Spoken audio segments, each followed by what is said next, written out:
sells reticulated pythons. I find them a little bit squirmy. What I want to see is when you purchase these two snakes. I don't have it, Your Honor. Well, get it. What do you mean you don't have it? I'm going to get this lovely thing out of the courtroom as quickly as I possibly can. This is Judy Justice.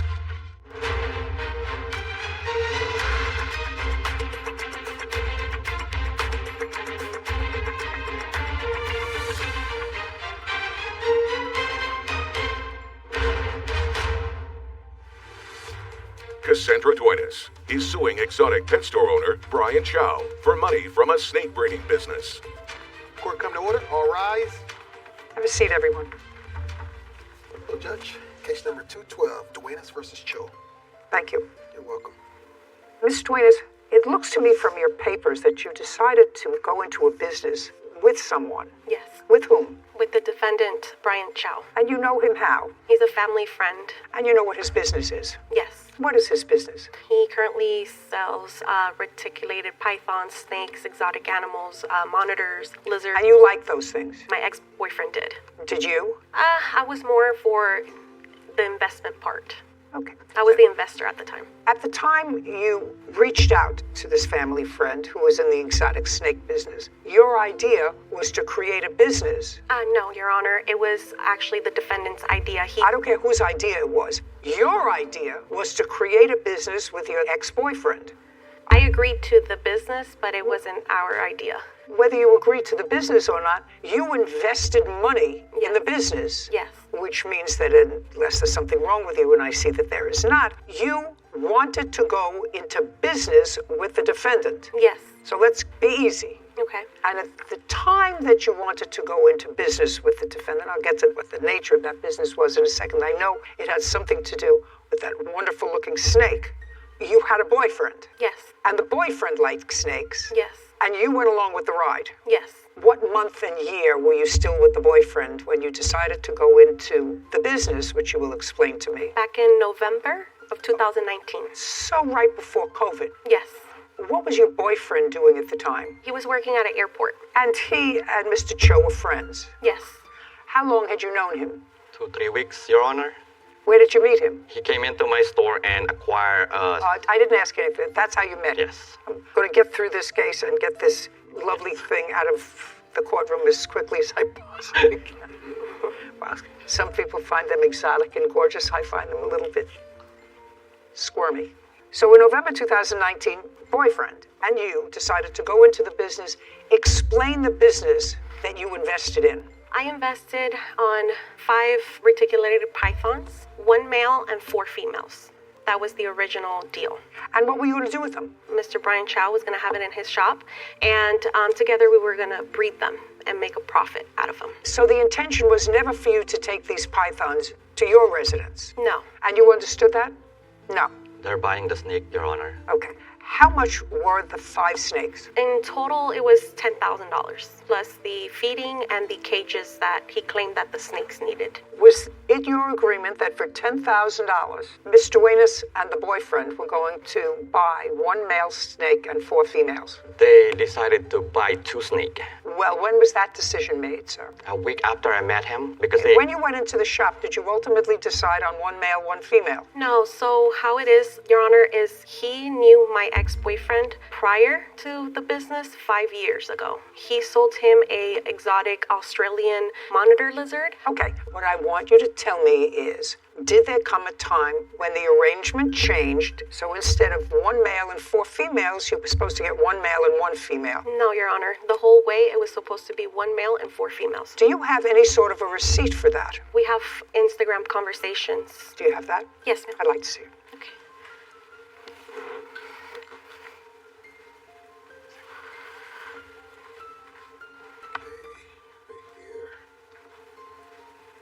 One male, 4 females. The guy's asking $15,000 for all, and then he says, I'll drop it to 12. And somebody, I don't have 12 now. I just spent a lot on my monitor.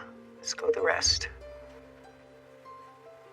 Okay, so he said, I don't have that money now. He says, I'm getting 16 lace monitors. You remember that discussion? And then that's a big investment for me right now.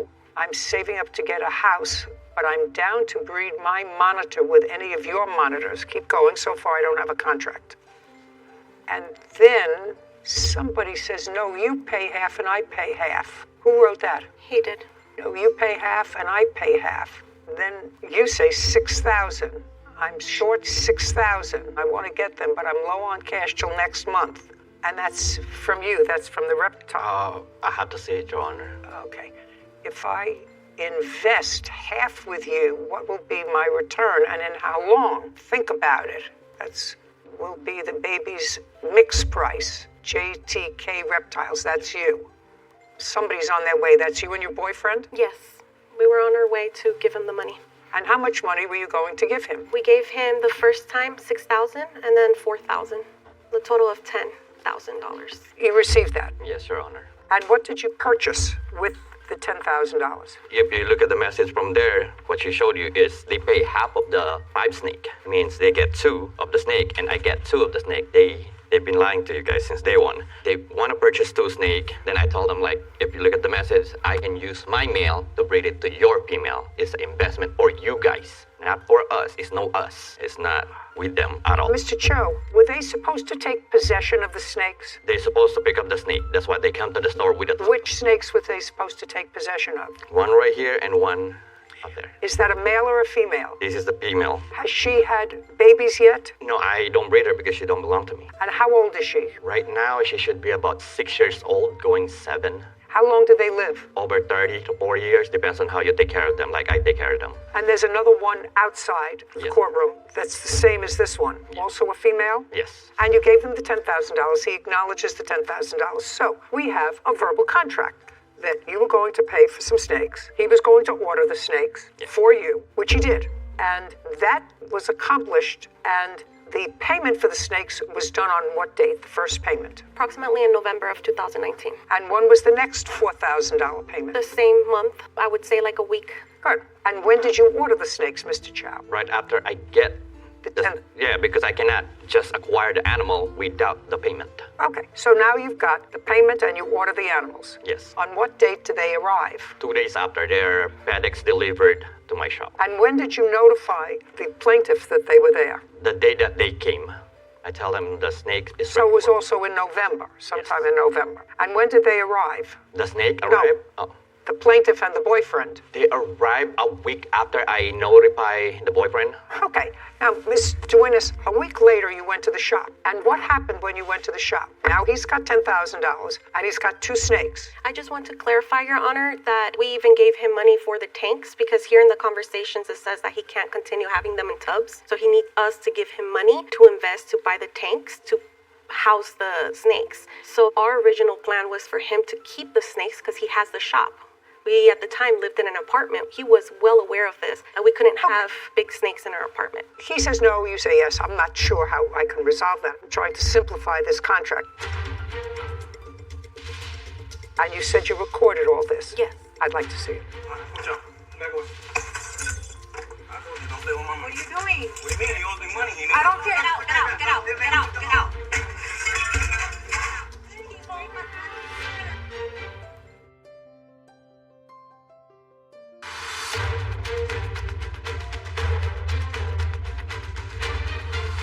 Cassandra Duenas claims exotic pet store owner Brian Chow owes her money for a snake breeding business. Brian says Cassandra changed her mind about the business after he purchased the snakes. Okay, part of the contract was fulfilled because you paid him. Then he ordered the snakes. The second part was fulfilled. I want you to tell me what happened when you went to see the snakes. You say to see them. He says to pick them up a week later. So when we went to the shop, Who what went? led us to Who went? my ex-boyfriend and I. What led us to there is because after he obtained the snakes, he was not reaching out back to us. He was Just a week later. Yes. You went to the shop. He notified you that the snakes were there. There's no question about that. Now, you went to the shop for what purpose? because he switched it and then he said it was 2 snakes when originally the plan was 1 male and 4 females. That 1 male was going to breed with the 4. So right out the back, he lied to us what our agreement was here, that he clearly texted us and said 4 males and 1 female. So it was 5 snakes. So we went to And the shop. yeah, but there was a problem there with pricing in the Instagram messages, a suggestion, because some of the texts were unavailable. unbelievable. He said originally they were $15,000. And then there was some discussion of $12,000. And then there was some discussion of $6,000. He says he'll pay half and you pay half. And there, I can imagine that there was some sort of an agreement for you to keep the snakes if you were going to pay half.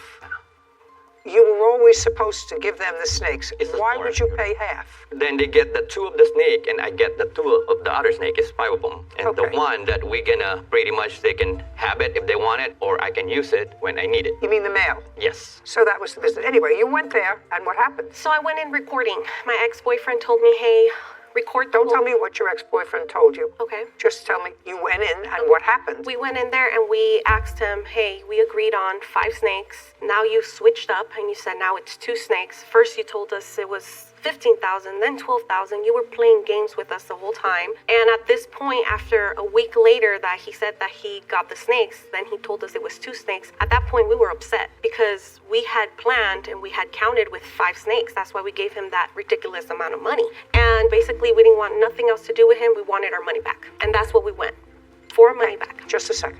So you walked in wanting your money back? Yes. Okay. Do you have any text messages, Instagram messages, suggesting that before you got there, you had said to him, we changed our mind, we don't want to be in business with you, we want our money back? No. Nothing? No. He Had wasn't they- reaching out. Sorry, Your Honor. He wasn't reaching out to us. He was sending him video calls. He was calling him through text message, my ex-boyfriend. And I don't care. You paid the money, he got snakes. The question is, you think there's supposed to be more than 2? He says 2. More money. So the ultimate agreement was for 2. So what happened when you went there? You're there with your boyfriend. Yes. And you say, I want my money back. And he says, I don't have the money here. I have 2 snakes here. are you telling me that he didn't call you and say your snakes are in? Is that what you're suggesting? Do you have an invoice for these snakes, Mr. Chow? Yes, Your Honor. I'd like to see the invoice for the snakes.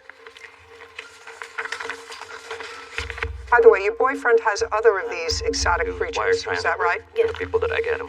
What kind of exotic creatures does he have? One that he sold him, an Australian water monitor from the Philippines. And He has 2 rhino iguanas, a pair. He has a, I don't know the name, but it changes colors. Mr. Chow, Yes. this is a wire transfer May 24th, 2018, and the date of this wire transfer is August of 2018. And those are for the lace monitor that did. Are these lace monitors? Yes. Sorry, Your Honor, these are not lace monitors. These are reticulated pythons. These are not monitors. Monitors are lizards. These are snakes. Lace monitor bell face. Yes, Your Honor. Well, that's not that. No, Your Honor. Well, these are useless. Yes, but that's connected to the rest of what they did. What does it have to do with these 2 snakes? What I want to see is when you purchased these 2 Yeah, snakes. I don't have it, Your Honor. Well, Sorry. get it. What do you mean you don't have it? I left it at home. I'm so sorry. Well, what'd you bring these for? Those are the time that they both got arrested when they went to my shop Yeah, and but break. you now have those back, right? Yes. You have those back. So if you had to take documents, why didn't you take the documents for the snakes in question? The lace monitor lizards aren't in question. You have them back. They may have taken them. They were arrested and you finally got them back. So I don't understand that. I just mistaken grabbed the wrong paper. Well, Mr. Chow, do you deal with these people regularly, that you buy snakes from them regularly? Not really. It depends on the size of the animal and depends what kind of animal. Well, you have the date of purchase someplace, Mr. Chow, and I don't want you to waste my time. Yeah, I'm so sorry. That's why I just said I don't have it, Your Honor. Did they purchase that kind of snake? Yes, Your Honor. Is that correct? It was 5 snakes, Your Honor. Don't give me 5. That type of snake Oh, yes, the reticulated python, yes. and the one that's outside is the same, correct? Yes. And you did not purchase baby snakes. No. You wanted full-grown snakes because they were a business. You wanted them able to be breeding. Okay. Should have brought the paperwork.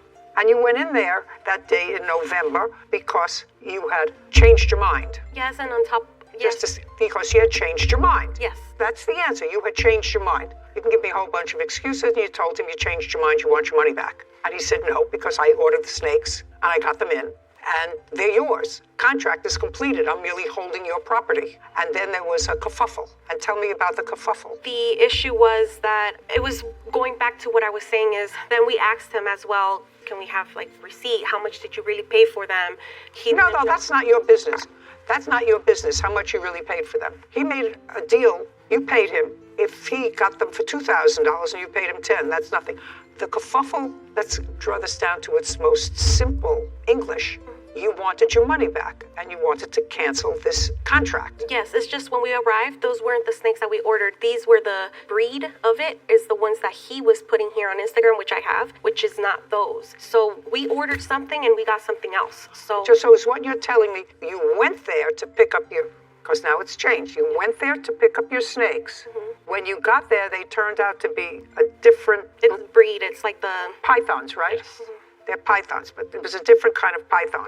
Now you're telling me because it was a different python, you wanted your money back. Yes, because it wasn't what we paid for. It's like we paid for a Ferrari and we got a Toyota, basically. That's basically You know nothing about pythons, so you're taking your cues from your boyfriend because that's his strong suit.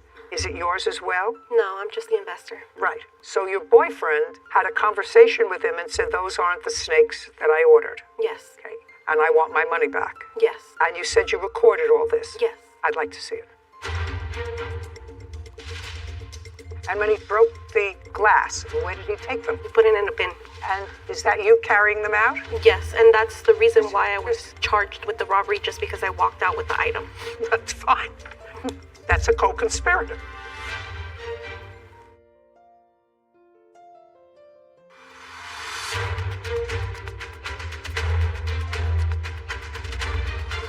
Cassandra Duenas is accusing exotic pet store owner Brian Chow of wrongfully keeping money for a snake breeding business. Brian says he fulfilled their agreement and claims Cassandra stole property from his store. And you said you recorded all this? Yes. I'd like to see it. Okay. You just press play. Right here. And then you press that. This one? Yes. Okay. Ready? Mm-hmm. You guys just want to do the money back. Yeah. The 10,180 in total, and then money on top of that for lending me the money and everything. I didn't see that coming. Yeah, because we didn't see this coming. You just kept on giving us the runaround and the runaround. Oh, no, what? About the mail. Remember that? No, that's why I'm waiting for the mail to be delivered. I don't have the mail. Yeah, but remember you had told us that the guy had it because he had to leave and he had to get out because he has surgery and all that stuff. Yeah. We gave you the money right there and then. You don't understand what mission we had to go I didn't know. I don't mind getting you guys your money back, but I don't have cash right now. You guys caught me by surprise. Yeah, but we're gonna have to do it today though. Like we need our money today. If you want it right now, I don't have it. We told you we want to do business correct, and you just keep on giving us another day and another day. You told us as soon as we give you the money, the snake was gonna be here. Yeah, it's not about me, it's the guy. It's not me. I'm just buying the snake from some different guy. And then another thing where you messed up, you said 5 snakes for 6,000, and you come at me with 4 and you wasted my money. Yeah, and I told you that he gave me only 4 snakes, the big giant. Yeah, and why would he waste money if I told you to get the 5 snakes? If you worry about the last one, I can pay for it. It's a meal that we don't need. But I have to do all this, so I have to get like this for you to do that? No, bro. How can I trust you now? Bro, the 4 snake is right here. No, I'm gonna go get something. What's wrong with you, bro? I'm just asking you. Let's talk. No, we're not gonna talk. I told you don't with me. I don't go with you, bro. Why? What's That's wrong? the money. Because we gave you a lot of money. We're talking about over $10,000, and you're just giving us the runaround. First, you told us This 5 is what we snakes. can do. I'll take. And when you get the money, I'll give it back. Female too.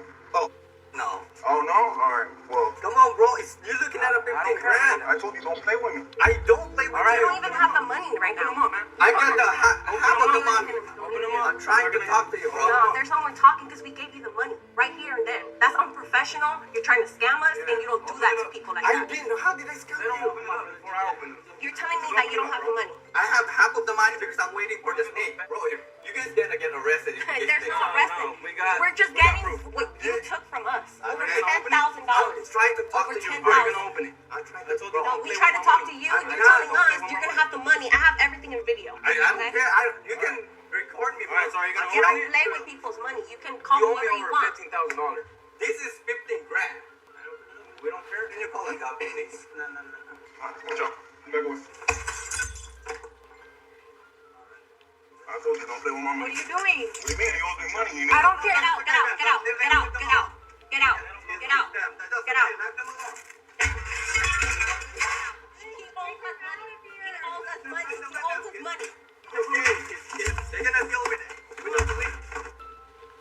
Now I'll play that video, please.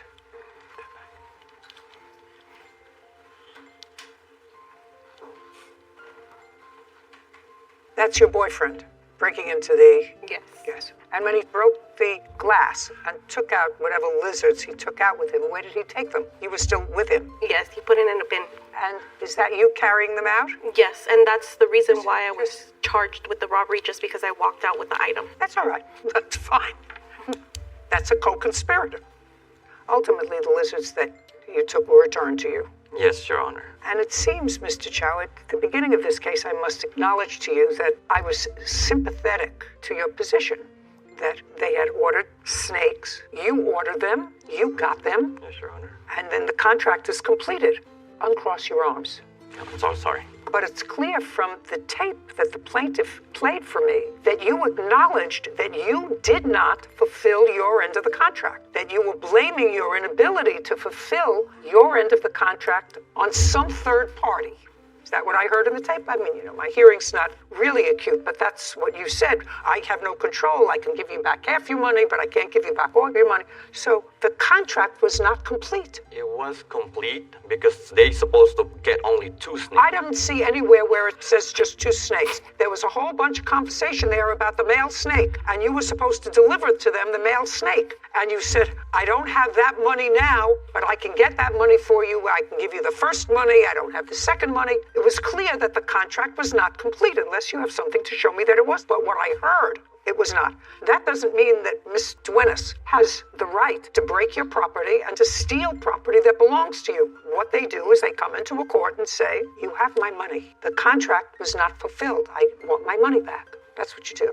Are you in the business of breeding snakes for your store? Yes, Your Honor. And if we were to go on the internet now, Yes, Your Honor. how much would one of those snakes, which is 6 or 7 years old, according to you, sell for? Right now, this size, you're looking at it about 6,000 to 7,000 each one. But if you troll the internet of people who actually like those creatures in their house, for whatever reason, if you put up that snake on the internet for sale, how fast would it take you to sell it? I would say like about a month and a half. They're rare.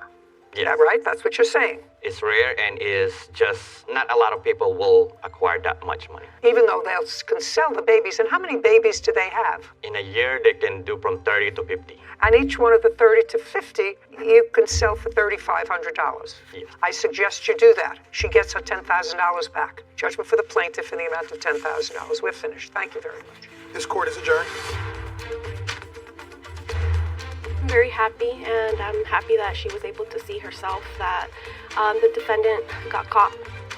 Multiple lies. They're just a customer. He wasn't truthful since the beginning. Ever since we invested, They bought a snake. I want to give their snake, but they don't want to take it. and it's very sad how nowadays you can't trust in anybody. I think one great lesson that a lot of people can take away from that is you have to know the business that you're investing in.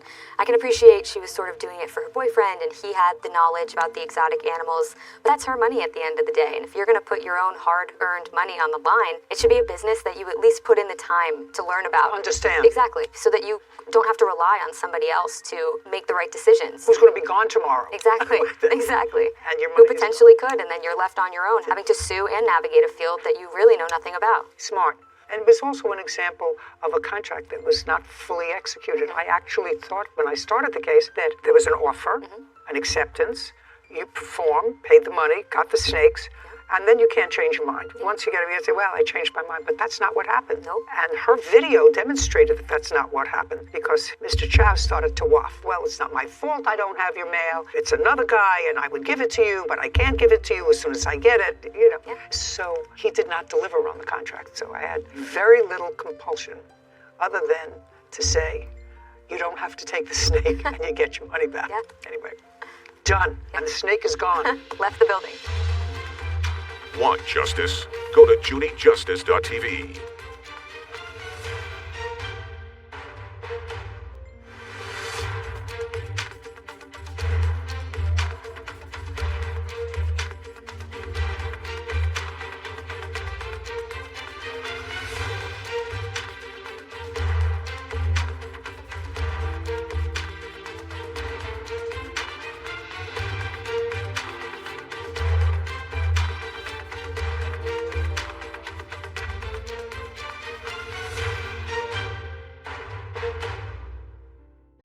Thank you. Welcome.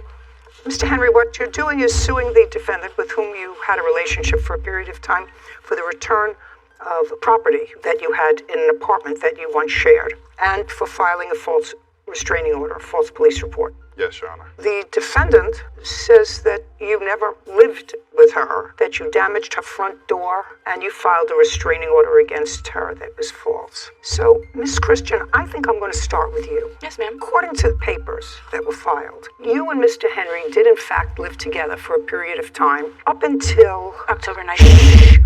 up until October 9th of 1921. Yes, Your Honor. Of 2021, 1921, hardly almost the year of my birth. Yes, ma'am. 2021, when he left. Yeah, without a note. Just a second. October of 2021. Then the information that I have contained in these papers indicate that he sort of came begging back, and that was in February. Yes, ma'am. Of 2022. And you took him back. Yes, ma'am. And he was living with you. You were living in the same apartment from February of 2022 until what you say in your answer is June of 2022, when for some reason you were looking through his phone. Now, you were looking through his phone because he was acting weird or whatever. Yes. That's June of 2022. You understand where I'm going, Miss Christian, don't you? Of course you do. So from February of 2022, February, March, April, May, for 4.5 months, Mr. Henry and you occupy the same residence. No, ma'am. Your residence. No, ma'am. Well, that's what you say. No, ma'am. Oh. He lived in his own apartment in Merritt Island.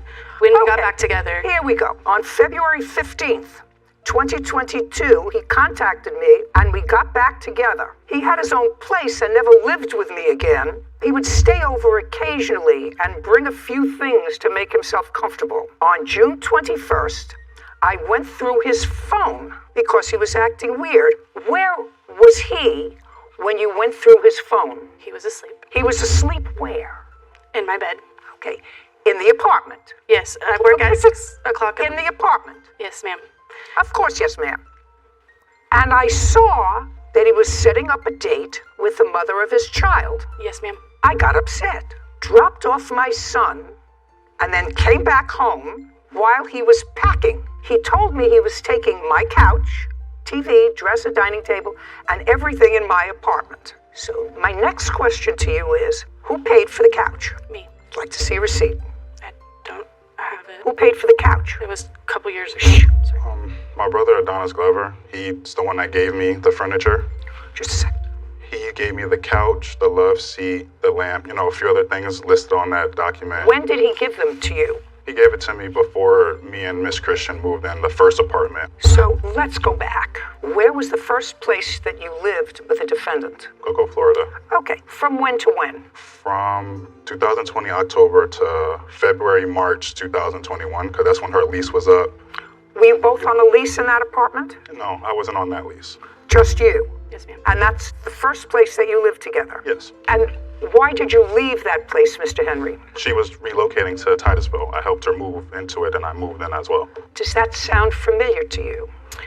Be very careful what you say to me. Because when I say I read the papers and I have my own preconceived ideas of what this case is about based upon 50 years worth of experience, be very careful what you say to me. Yes, ma'am. Great. Does that sound familiar to you? No, ma'am, he is lying. He is lying about what? Adonis did not give him that furniture. Furniture was given to me, never was given. Just a second. So we're not talking about the furniture now. We're talking about when you lived together. Okay. You first lived someplace together and then moved into another place. Yes, ma'am. So that sounds familiar. Am I correct that this is all about furniture? No. Mr. Henry, value of property. She's not paying you for property, for furniture that was given to you that was secondhand. You have to understand that. If I find that it's your furniture, you're going to go get it. Yes, that's what I was hoping. Just a second. You're going to go and get it. Yes. If you can establish to me that it's your furniture, you can keep it. You're not a married couple. I have a couple of issues with some things that I think that you did, because I actually think that you were together and he was packing his things, but then the police were called and you told the police that he didn't live there. Isn't that right? Yes. Because And just a second. And that wasn't true. it is true. Tell me where he was living. He was living in Merritt Island. Whenever we broke up in October, from October to February, we broke up. He reached out to me the day after Valentine's Day. We started talking. He was buying me gifts to try to get back in my good graces. He was doing all this extra stuff to try to get back in my good graces. We got back together. He never did move back in with me. He always did live in his apartment in Merritt Island. I work at 6 o'clock in the morning till 12 p.m. Sometimes whenever I didn't have a babysitter, he doesn't have a job, he would watch my son. That's why he had a key. That's why he had to spend the night bag and all of that. He would bring over his clothes, shoes, PlayStation, anything to make himself comfortable to stay the night. And whenever the police were called, they made him collect all of those belongings and leave. They escorted him off the property, told him that he was not allowed back. They told me that... well, that's because if that's what's happened, that's because they believe you, which I don't. Okay. They definitely... That's because they believe you and I don't, because if he was trying to get back in your graces and he was living in his own space and you weren't back together again, why in the world were you going through his phone? If you were just a casual gal, and a casual gal doesn't let him stay with her son because, well, he was available and he wasn't working, so he watched my son and he stayed over. That all sounds like a whole lot of Who Shot John. And it was convenient for you to be able to say he doesn't live here. So all I want to know, Miss Christian, is this case is mostly about furniture. Used furniture. I also have a TV there. Do you have the receipt for it? Yes, I have a title. I'd like to see it. You have a TV in the house that belongs to him? So the TV was... Just a second. That's either yes or no. No, the TV does not belong to him. Who does it belong to? The TV was a gift from him to me that I ended up paying off because he told me that when he bought it, that it was bought cash. Whenever, months later, I paid the TV off. No, you didn't. Just first, you're going to show me that you paid it off. I assume you have proof that you paid it off? I gave him cash for it because I did not think that we were ever going to break up. So, well, you never thought you were going to break up. I thought he didn't live with you. Like... I thought he didn't live with you. You don't buy TV for somebody that you don't live with, that you're not going to watch all the time. Eventually thought we were going to move into a house together, Your Honor. Your Honor. Oh, don't tell me what you thought. The TV that was bought was before I even... Okay. That's a PlayStation and Nintendo. Property that's still at the apartment. Okay. These are things that you say are yours. Yes. That you bought and paid for. Yes. Okay. All of these receipts. All of it. No help. Okay. So let's go beyond the point of now you're back together again, because that's what I believe. He's in bed. You're going through his phone. You find he's making a date with the mother of his child. You get annoyed. You take your son to another location because you know that there's going to be an argument. You come back. There is an argument. Yes. He wants to take stuff, whatever. Police are called. You tell the police he doesn't live there. They escort him out. He wants his property now. You're not married people. Whoever paid for the property or whoever was the recipient of a gift for the property owns the 2022. This is a TV, an LED TV. That was my birthday present. Nah. What? Okay, so I have titles to these things. You have titles or receipts for any of these things? I don't have receipts for any of those things. He grabbed his PlayStation, his Switch, and everything whenever he left. The only thing that is in my apartment is the TV that he bought me for my birthday. May is my birthday. May 7th is my birthday. That was my birthday present that he bought for me. Did you take your Nintendo? No. Did you? I haven't had, recently, that was something different. My storage unit was just broken into. This is why I don't have original documents. And she stole more of my property. I don't know that. Did you file a police report? Yes, ma'am. Okay. Did they ever find any of the property? No, not right now. Okay. The couch, whatever other furniture is there, is how old? I mean, it used to be used furniture, so it was... Yeah, my brother Donis got it. When he paid for it, it was like a kind of like a bundle deal for the apartment, like a lot of furnishing, and I ended up giving him some money for, looking out. That was 2-3 years ago? Yeah. And it was used furniture at the time? Yeah. It wasn't nothing like brand new out of the seal. How much did you pay for the TV? I got taxed on it. I was like at $15, almost $2,000, because it's a 60-inch smart TV. Okay. So what is it that you want, is my question. I want a court order to go get the rest of my property. What? I have to know what the rest of your property is. Yes. You have the TV. The TV, I have asthma medication, I have plantar fasciitis. I want to tell you something. She threw out your asthma medication. I believe so, too. She threw out your asthma medication. Yeah. What else? I have crutches. I have... You have what? Crutches for and certain things. I have PlayStation. You don't need crutches. And the PlayStation you said was in the storage unit. Yeah. Well, I'm not interested in the storage unit. So far, I have a TV. What else? My mattress, my bed, my you don't want that I had you don't in the want apartment. You don't want a mattress.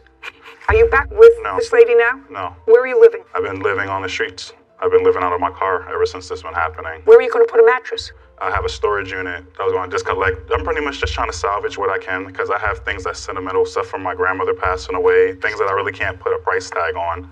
I just want to be able to get a court order to just get the rest of my belongings. I don't know what the rest of. I have a TV. You have no place to put a mattress that's a couple of years old.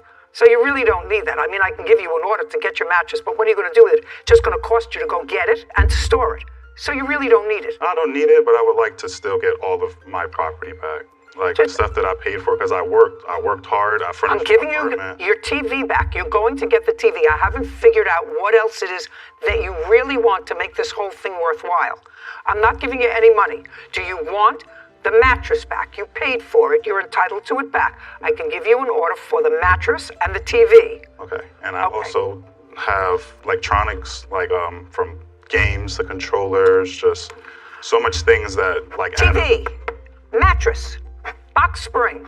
He's going to come and get it with a marshal, but he's coming to get it within 5 days from today. So what if I pull up my bank statements to show that I gave him cash around the same time that whenever it was like pulled up and everything? Because I did give him cash for the TV, for the bed, for actually more than he ever even put into it. Let me explain something to you. Unless you have a check made out to him, I have a problem with somebody who lies to the police. Ma'am, I do. I have trouble with somebody who got very angry because her boyfriend, who was living there, watching her son, bought a TV, bought a mattress, bought a box spring, bought all of those things, and then you got annoyed that he was involved again with his child's mother. You dropped off your son someplace else to come back to have a fight with him. You did have an argument with him. Police were called. You said to the police, he doesn't live here. Your Honor, he moved out. He doesn't live here. That's what's here. Your Honor, I never moved out. He moved out in We had a October. whole business together. No, we do not. That business is in my name, and I have the receipts to that too. You have to understand something. I know what happened. I don't believe you. Ma'am, I'm You telling have you to. the truth. No, you're not. You're not telling me the truth. That when the police came, you said he doesn't live here. Yes. He doesn't live here. Put him outside. He took all of his belongings. Did he take his? October- Oh no. May I finish? He took all of his belongings on October 9th. Whenever he left, without a call, without a text message, without anything, he broke up with me and left. He got back in contact with me in February. Mind you, we never lived together after that. He was just staying over to watch your son when you got angry in June. Whenever It was June. It was June, 4.5 months later. He would go back to his apartment. He would come. He never stayed more than a couple nights consecutively. Okay. He's coming to get his TV. He's coming to get his mattress and box spring. Can we You have a talk about counterclaim. my counterclaim? You have a counterclaim for damage to the front door. Yes, ma'am. Okay? Damage to the front door. Take my front door down. Okay. When did he do that? The day after he was police escorted, they told him not to come back, and the next day he came back and kicked my door down right in front of the police officers. So he came back with a police officer. And kicked my door down. Just a second. He came back with a police officer, and the police officer was there when he broke into your apartment. Yes, and they were going to take him. No, tell me what they were going to do. And they did nothing. Well, they trespassed him from my apartment complex.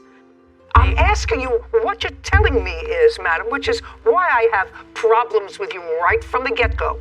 What you're telling me now is he came back to get his property. The next day, He didn't come back. with a police officer. Yes. And what you're telling me, a police officer, and what, you live in Florida? Yes. What you want me to believe that a police officer saw him kick down your door, go into your apartment, take property, and did nothing. That's what you want me to believe. He didn't not do anything. He was completely confused on who actually Don't lived tell there. me, you're telling me a police officer was confused. I'm telling you the truth. They were very confused on police who officer actually was lived my there. Just a second. They were trying to figure out if it was my apartment, his apartment. I had to go get my property manager, bring my lease that only had my name on it. You don't understand. The last place you lived with him full-time, your name was on the lease too. Only yours. Correct. And you lived together. So now you took this lease again, just in your name, and said, he's not on the lease, he doesn't live here. We broke up though. Okay. And he All right, he's coming to get his left. TV, he's coming to get his mattress. Miss. Okay, And I would like to see a my police iPad, report. my I would like to Chromebook. see. I also were have stolen. an iPad. Just a that- second. You're together, No, it was mainly me. and you did this over a computer, over a laptop? Over a tablet, over my iPad. So the business supplies that she's going to tell me about were for the graphic design business? Yes, some You of the said- supplies, but I never stole anything. I just had an iPad that I worked on, and I did graphic design on. That was mine. I gave her cash for it. She found it on Amazon for me for a good deal. I was able to draw on it. She's never had access to it. It's always been my Apple ID on it. Where is it?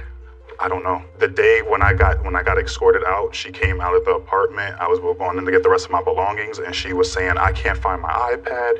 You have it. And I right then and there, I knew she found it and she took it and hid it. So the officer let me go inside to get my belongings. I looked in the closet where I had it wrapped up, gone. I walked outside and was like, Erica, where's my iPad? I paid for that. I do work on it. That is mine. She said, I don't know. It's gone. You must have it. Had this whole sob story about it. So still to this day, I have no idea. Okay. What else? My iPad that he stole the day that he broke into my apartment. My Chromebook that he stole the day that he broke into You what? My Chromebook, my laptop. What else? I have my printer that he stole. It's all right here, 600. Do you want me to just pass it to you? Did you take a printer? I'm so sorry. I wasn't able to leave with anything because they made me have to go through a civil suit because she started claiming stuff and saying it was hers and it wasn't mine. So the officer didn't even let me go back inside the apartment. I want to know when you went in the presence of a police officer, whether you pushed down the door, kicked down the door or not. Unless I have a police report, I don't actually believe that a police officer... He was my escort. I actually met him. Did you take any electronics with you when you left? I didn't leave with anything. Okay, don't give me a whole bunch of papers. What I'd like to see is a police report or any other documentation that he took anything the day after you had him evicted from the apartment where he was living. She didn't even have me evicted. I have the receipts of the stuff that he stole. He said he didn't take anything. He said the police officer was there, wouldn't let him take a printer. I mean, those are heavy electronics. Yeah. And that was the only other time he was in the apartment. He also checked. Unless you have some sort of a police report for me, Miss Christian, I don't believe you. I think that you were really angry. I think that you were really angry because he left in October. You took him back in February. You found out that he was not being straight up front with you, and you were dishonest with the police, which is all part of being angry and felt that you were being taken advantage of. According to you, you was together so much so that he bought you a television set a month before you threw him out for your birthday that cost thousands of dollars. That's what you just told me. Ma'am, he bought that TV in February for me for an early birthday present. He bought it for an early birthday present and told me... He's coming to get, listen to me, he's coming to get his TV, he's coming to get his box spring, he's coming to get his mattress. It's a court order. It's a court order with a marshal in 5 days from today. Do you understand? I also have 5 days from my today. Countersuit, my false police reports, the false injunction, everything that he did. I have to tell you something. The same way that I'm not entertaining because it's over. This fib that you told to the police, which caused him to be... don't interrupt me. I'm not entertaining. You filed restraining orders against each other? She filed... Just a second. You filed restraining orders against each other. Is that right? Yes, ma'am. Do you have a restraining order against her? Yes, but it was dismissed. I said, do you have one currently? The answer is no. No. Do you have a restraining order against him? No, ma'am. Good. It's exactly what I thought. Because neither one of you have to say goodbye. You have to stop being angry. But you have to give him back his property. I only wanted the restraining. TV, mattress, box spring, 5 days from today. Counterclaims dismissed. We're finished with this case. Thank you very much. This court is adjourned. I think that it was unfair. I'm pretty much just happy it's all over. Broke up with me without even a text message, a phone call, nothing. She just took it and ran with it, and she decided she was going to take matters into her own hands and be spiteful. Very single. No more relationships for a while. It's definitely time to move forward, move past it. The good one is out there, but I have not found him yet. It's just nice that at least it's over. It's a weight lifted off my shoulders. I sort of felt sorry for him. He probably deserved some of it. But you can't lie to the police. I think she was being vindictive by saying he doesn't live here. He doesn't live here. He sort of kind of lives here if you're being truthful. But it's always a good idea to have your name on the lease if you can, because that's all the officer has to look at in a squabble like what happened between them. Yeah, it's almost between a rock and a hard place. Yeah. If your name is not on the lease, you're not responsible for the rent. Yep.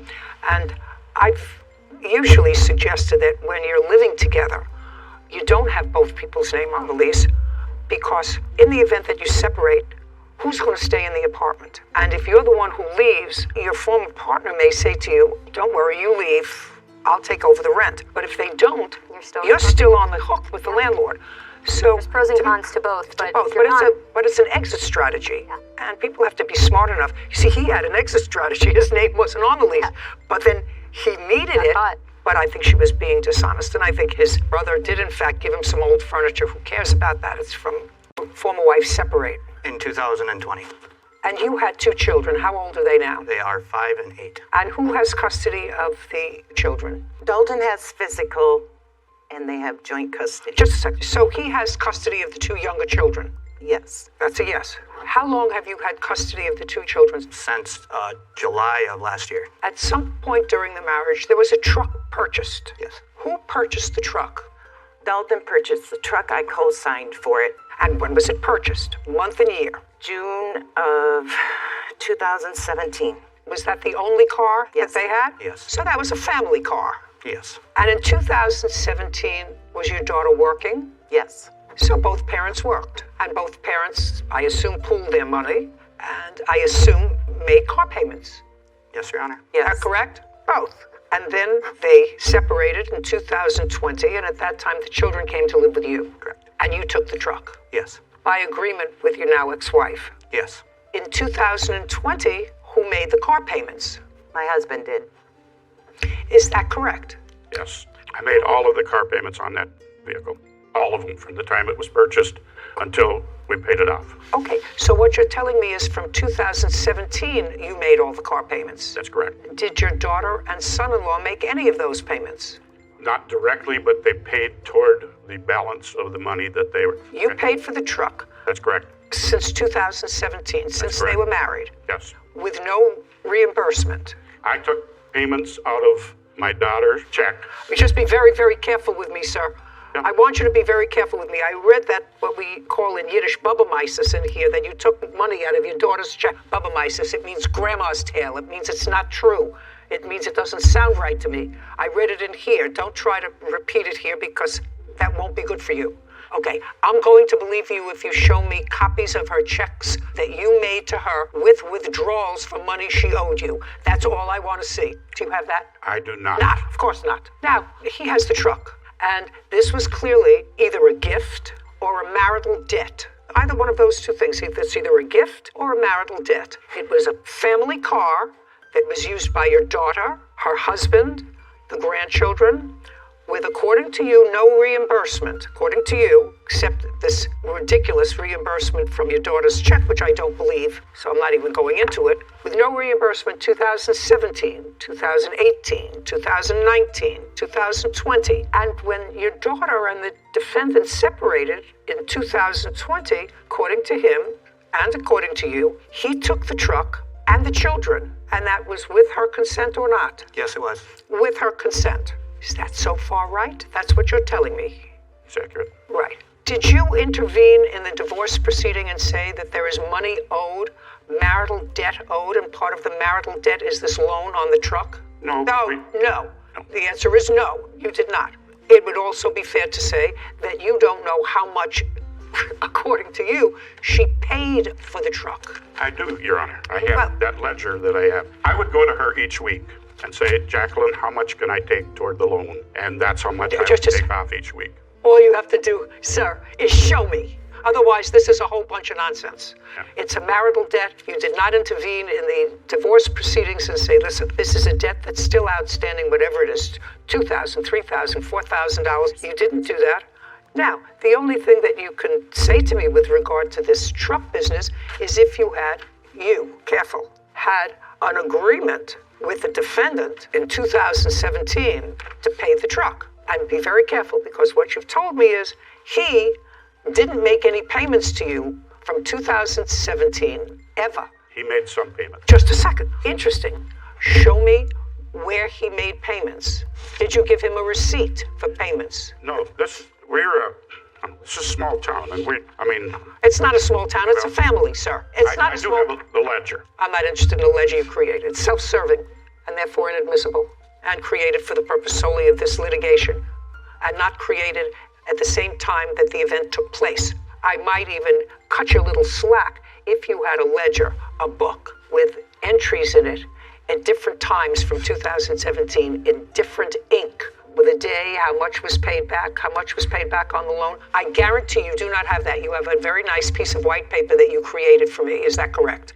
That is correct. Okay, so I'm not interested in your ledger. That's not a ledger. That's a document prepared for the purposes of litigation. So I want you to tell me what conversation you had and when with Mr. McDonald about paying for the truck. they bought this boat from you. Accurate. And how much did you sell it to them for? $2,500. Did they pay you for it? No, part of that was put on. I don't care whether you were paying their bills. I understand you were paying all their bills because they came to live with you for a brief period of time because they were evicted for whatever reason, and that was sometime in 2016. Okay, so I understand that you were paying their bills. But sometimes that's what parents do. They pay their bills. We were paying their bills because they had no checking account. That doesn't matter to me. I want to know your conversations with, where did it take place, because you're not suing your daughter. You're suing him. The conversation was when we rented the farm for them, which I know is not with the truck, but the landlord would not let them rent from him because they had terrible credit. We'll get to the rent later. Stick with the truck. Don't talk to him when I'm asking him questions. Well, the truck was the same thing. We put that on the ledger then, or on the running total. And they agreed. They both agreed that they were going to pay us off. Okay. He came over on Labor Day weekend, and I showed him the ledger, which he saw all the time. No. Don't tell me what he saw. Don't tell me what he saw. If what you're saying is you showed him the ledger when he came over with the boys, yes, and he was going back to Minnesota. Right. And he brought the boys to see you to say goodbye? Correct.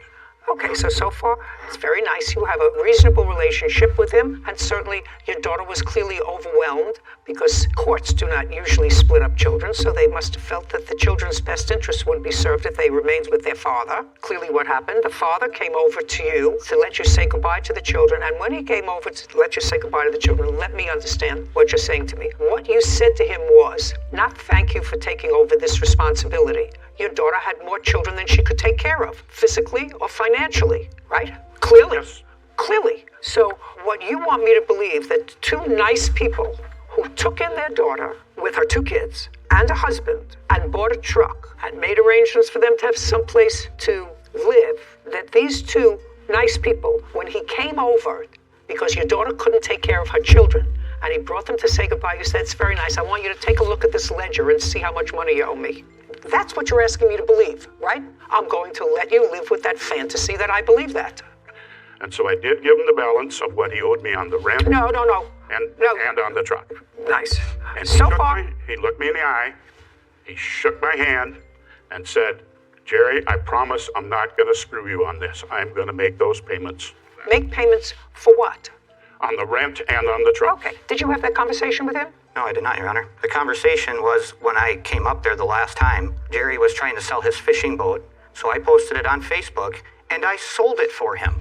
In what month and year? That would have been September of 2020.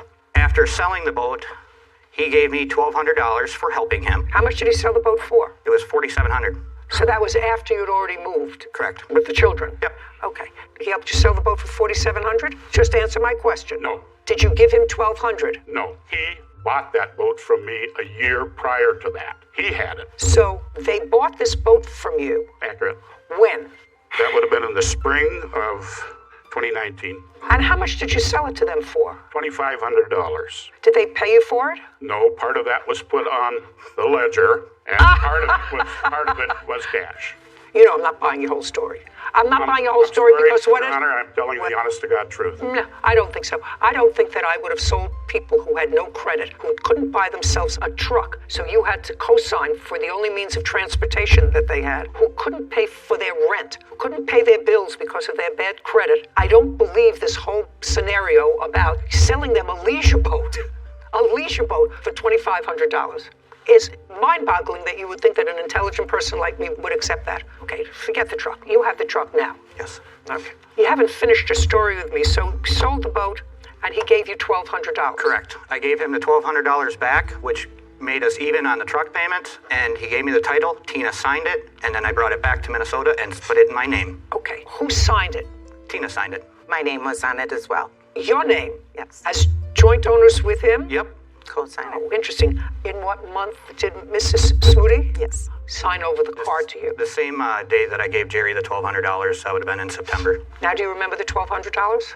No, it was $1,000 that he paid toward the loan when I sold the boat for him. Okay. And it was his boat that I sold for him. Okay. You did not create this as a marital debt. It absolutely was a marital debt, so I'm dismissing that portion of your claim that deals with the truck. Now, let's deal with the rent. The rent that you're talking about was rent in what property? The farmhouse that they rented. From when to when? 2016, November 2020. And over the years that they lived there as a couple. Yes. The rent was paid to a landlord. Correct. By you. Yes. Is that right? Correct. And they, your daughter and her husband, would give you cash, checks, or whatever to cover the rent. Yep. Yes. And how much did they give you to cover the rent? When we started out, rent was $800, and later on he raised it to $900. We never made it a set amount each week. They gave us what they could. And we've done this before in the past, and they've always paid us back. Well, then you should have sued them and listed all of this as a marital debt in the process of their divorce. So it could all have been... We're handling Jacqueline in another way. You what? We're handling Jacqueline alone. I don't understand what that means. Well, you're saying it was marital. Just a second. Does that mean that you've already served your daughter with a summons? Not yet. No. Of course not. Of course not. And you did know when they were divorcing. Yeah. You did know when they were divorcing. I'm not buying anything of this lawsuit, most of which, at least the rent part, is totally stale. I'm just curious, Mr. and Mrs. Smoody. Somebody wants to answer this question for me. Mr. McDonald has custody of your two young grandsons, who I assume that you were close to because they lived with you in your house. And you seem to like live with us. The two boys came back to live with us. From when to when? December of 2021 until July of 2022. 6 months we have. Just a second, 2022. Was there a court proceeding? No. But then in July they went back with their father. That's accurate. And they've been with their father since? Yes. Okay, so the boys lived with you for 6-7 months. Right. Was that an transfer, or was it something that you both... What happened there was he called my husband to see if... No, don't tell me what he said to your husband. Okay. I will tell you then. He called me in December and asked me if I would please take the two boys. I told him, I will take them, Dalton, if you start making regular payments. Oh, well, we're out of the money business now, sir. What you're saying is from 2017, when the children were in his custody, your daughter may have been there, but they were in joint custody, and then he maintained custody of the children, and during the time he maintained custody of the children, there was no question whatsoever that he was not paying you back money. He did not make any payments to you. Occasional here and there, we don't keep records. All of a sudden now you have the boys with you, and then in July he comes back and he takes the boys back. All I asked you was whether that was an acrimonious, which is an unpleasant, or a harmonious transfer of the children. Mr. Smoody was in July. In July, it was acrimonious because at that point, he'd gotten a restraining order against me. Against you? Against me while we had the children. Because I sent him a letter saying that I wanted payment, and he went and got a restraining order against me because they took that as a threat. I'd like to see the letter, please, Kevin.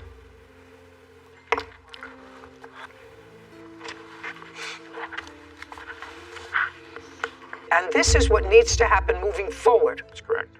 You need to mail me $200 on the 1st of every month and $200 on the 15th, starting March 1st, 2022. If I do not get these payments on time, the following will happen, which is, you could say I'm going to sue you, right? I'm going to sue you, but that's not what you say. You say I will go to your boss and talk to them about garnishing your wages. Any employer that has gone through all the paperwork and red tape as I have will do anything to avoid it. So that's a threat. What you're saying is I'm going to call your boss and tell him that I'm going to sue you, and then your boss is going to have to go through all the red tape of what it means to have a garnish on your salary. You have to go through accounting, and they have to deduct it. And no boss wants to do that, which is in effect say, so either you pay me or your boss is going to fire you. That's what you meant when you said any employer that has gone through all that paperwork and red tape, as I have, will do anything to avoid it. The anything is firing the employee. The only thing that... You can legally fire somebody. Just a second. Whether you can legally fire them or not, that's what you were threatening. That's what that said. So we got an order of protection against you. Correct. And? Then I didn't fight it because I didn't anticipate having any conversations or contact with him. When you wrote this letter, yes, you had the boys. Yes. Right. Not before. No. Not before. And he had the boys for some time alone. 3 months. He had the boys for some time alone. Okay, let's go back to my original question, which was, when the boys went back to their father, was it acrimonious or harmonious? It was not good. Well, so tell me your version of what happened. The reason it was acrimonious is because he knew very well that once we got him, we put him on a strict schedule. 8 o'clock, brush your teeth, 8:15 pajamas, 8:30 bed. Where was your daughter living at this time? With us. Yeah, just to say, if you're going to interrupt him because you want to get it out, I'm sorry. that's not going to be good for you. She had a room at our house. Just a second. So your daughter was living with you. So what you're telling me was your daughter was in the wind someplace. Accurate. Okay. You know, you had her for a long time. He only had her for 5 years. And I can understand the sadness if your daughter is in the wind and not being responsible, sir. But that doesn't mean he has to shoulder all the burden. Right now, he's shouldering all the burden of supporting the 2 children, which I assume you're doing. They're living with you. And so are you working? Yes, I am. And he's working. Your daughter is not. She's working 2 jobs. She always has. If she's working 2 jobs, why was she in a room? She wasn't renting. She was living there free.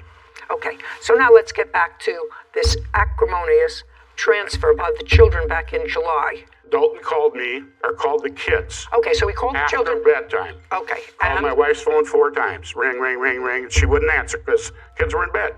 And then he called my phone twice. The second time, I have an old flip phone. I flipped it, walked in, because now I hear the boys are awake. I let them talk to the boys.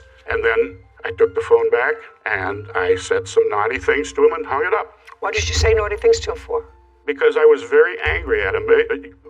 Can I use some swear words that I used when I told him? No, I assume you used some terrible words. Yeah, but I just told him, don't call me anymore. Is there any reason that you discussed with your wife why she didn't answer the phone? Because the boys were already in bed. He had done that before. You already told me that you heard the boys, so you took the phone into his room. After the phone calls, they woke up. Is what you're telling me that the first time that he tried to talk to the boys, that you or your wife didn't answer the phone? I think it probably happened once or twice prior, and then we told him, don't do it anymore. Okay, fine. And this time we were fed up. Fine. So that's when he said, I'm coming to take the boys. No. Well, when did he say he was coming to take the boys? Not until July. Jacqueline told us that Dalton was going to be taking the kids once they got out of school.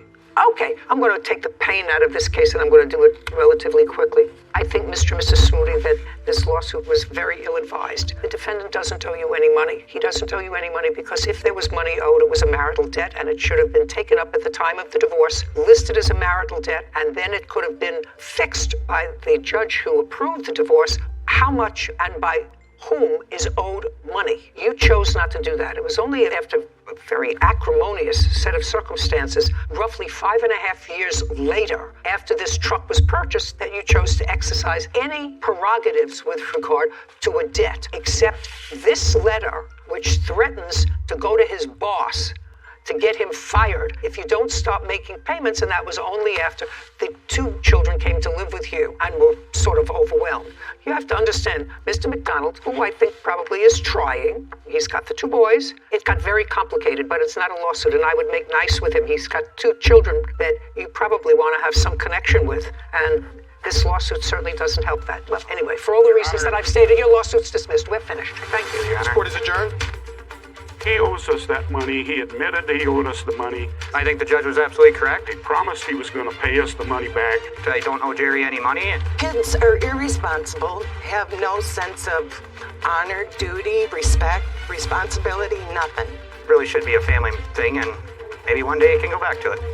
This was a great case that explains why a lot of cases in civil court have a statute of limitations before you can bring a certain kind of case, because here it was hard for us to understand why they would not have requested that money back earlier. So when you ask for it now, years down the line where so much has happened, court's not so likely to feed into that because you don't know what the real motivation is behind it. I agree. I think it's really foolish of them, especially since their ex-son-in-law has total custody of these 2 little boys, for them not to maintain reasonable relationship with him. It was a good showing, though, that if you do give money to your daughter, son, and their significant other, and they do get divorced, you should follow that divorce. Has 2 children with him. Yes, ma'am. How old are they? Well, he'll be 2 on the 9th, and then I have a 10-month-old. And then, according to what I've read here in either the complaint or the answer, he has at least 1 other child. Yes, ma'am. Which is how old? Probably about 7. Does he see that child? Every blue moon when she brings him. So once in a while? Yeah. So he has 4 children altogether? Yes, ma'am. And you currently live with him? Yes. What does he do for a living? He works at a warehouse. And you? But I'm a certified nurse assistant. Who takes care of the kids? Man, Claudius. You work different shifts? Yes, he works overnight. I work day shift. So you're currently working? Yes, ma'am. But there came a time, I'm just trying to figure out why everybody's sort of mad and fighting over him. I don't understand it. There must be something that you ladies see that is hidden from me, because it is your claim, Miss Hill, that Miss Horton not only vandalized your car, but that she caused you to be fired from your job. She says that you filed a false restraining order against her, and that actually you caused her to lose her job, and it's all over the prize. Which I can never really understand. How long have you been working in your current job? About 3 months now. So you got another job? Yes, ma'am. Do you like it? Yes. Making about the same money or more? A little less. And where are you working? I'm a machine operator. So you got another job? Yes. Because all this started when all of a sudden you found yourselves working in the same place? Yes. And in what month was that? That was, I started the job May 31st, but it spilled over into June is when everything took place. And how long were you working at this same place? 3 months. I started March 4th of 2022. Okay, so it was a short-term employment for both of you. And you were there first? Yes, ma'am. And you came shortly thereafter, shortly after she started to work. Had you ever met each other? No. Well, explain to me what the problem was. So there's a history that started back in 2019 via text messages and Facebook. So we've had an ongoing beef for years. Who cares? Now you're going to both get smarter. You're going to come here today and you're going to both get smarter. And if he has 2 children that he doesn't see, her daughter and your 7-year-old, according to what I hear that you see once every blue moon, that's a basket that I wouldn't be in. So you have a history of bad texting back and forth and stuff. I don't care about that. Let's get to the 2 allegations of, 1, that she vandalized your tires. When and what proof do you have that she vandalized your tires? This is after you both found yourself in the same working environment. It wasn't my tires. She actually keyed my vehicle. Keyed it? Yes. On what date? On June 18th. And I have my police report from that. Okay, I'll look at the police report. Did you see her key your car? I did not see her, but I requested video footage from the job, and they stated that they would give me the video footage. Do we have it? We don't have it, but the city attorney was unable to receive it as well. But I have a letter from the city attorney. You don't have it here for me, and you didn't see her key your car. Yes. What we're here for is a trial, so I need what proof you have that she keyed your car. I assume your car was at work? Yes. When it was keyed? Okay, and I'm assuming that you don't like each other. That things got nasty, heated on social media, back and forth. I'm assuming all that is true. All I need for you to show me is proof that she keyed your car. Well, I have audio recording from HR where they're stating that everything was initiated by the defendant. And Arkansas is a one-party state, so I can play the audio for you. Oh, was she on the audio? They're talking about the video in the recording and that they were supposed to give it to me. Can't help you. Okay, this next part of your case is that she caused you to lose your job. Yes. Go. So I have my termination letter stating that the defendant... I'd like to see his termination letter. It's a joke.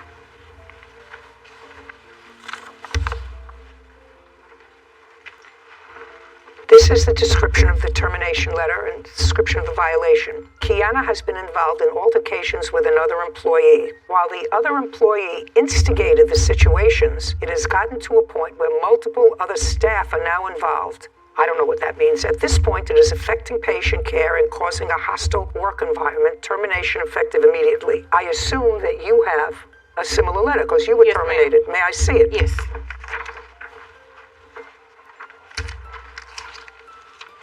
I also have a final warning. Just a second.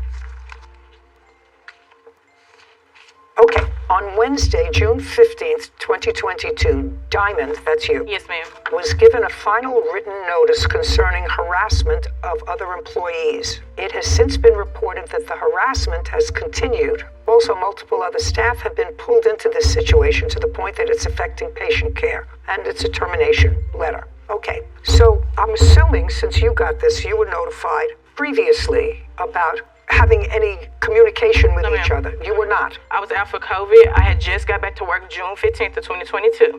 And I found out that Hill was working there. I never knew she was working there at all. And so I got called to the office. What was the beef about? I don't understand. The other baby mama. It's the reason why we're into it. The 7-year-old's mother? Yes. The 7-year-old's mother? Yes. Yes. And later, possible before I probably dismiss both of them, I would like to see after June 15th, 2022, up until the date of the termination, which is June 23rd, 2022, how the harassment continued. I would like you to show me from June 15th. The actual date was June 14th. Well, this says June 15th. I wasn't working. Shh. This actually violation. My friends as well. We have the timestamp. I just want you to show me after June 15th, between June 15th and June 23rd, Yes, ma'am. what further acts that you allege are acts of harassment occurred.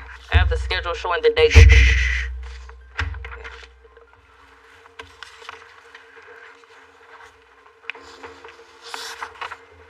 Well, I don't know what this is. A fake Facebook page that she made. How do you know this is a fake Facebook page that she made? That was a requested message that was sent to me after her and myself had a conversation, and she was threatening to beat me up. And it says, since you didn't apologize, D is going to beat you up. Okay. The D that they're referring to is Diamond. What is this?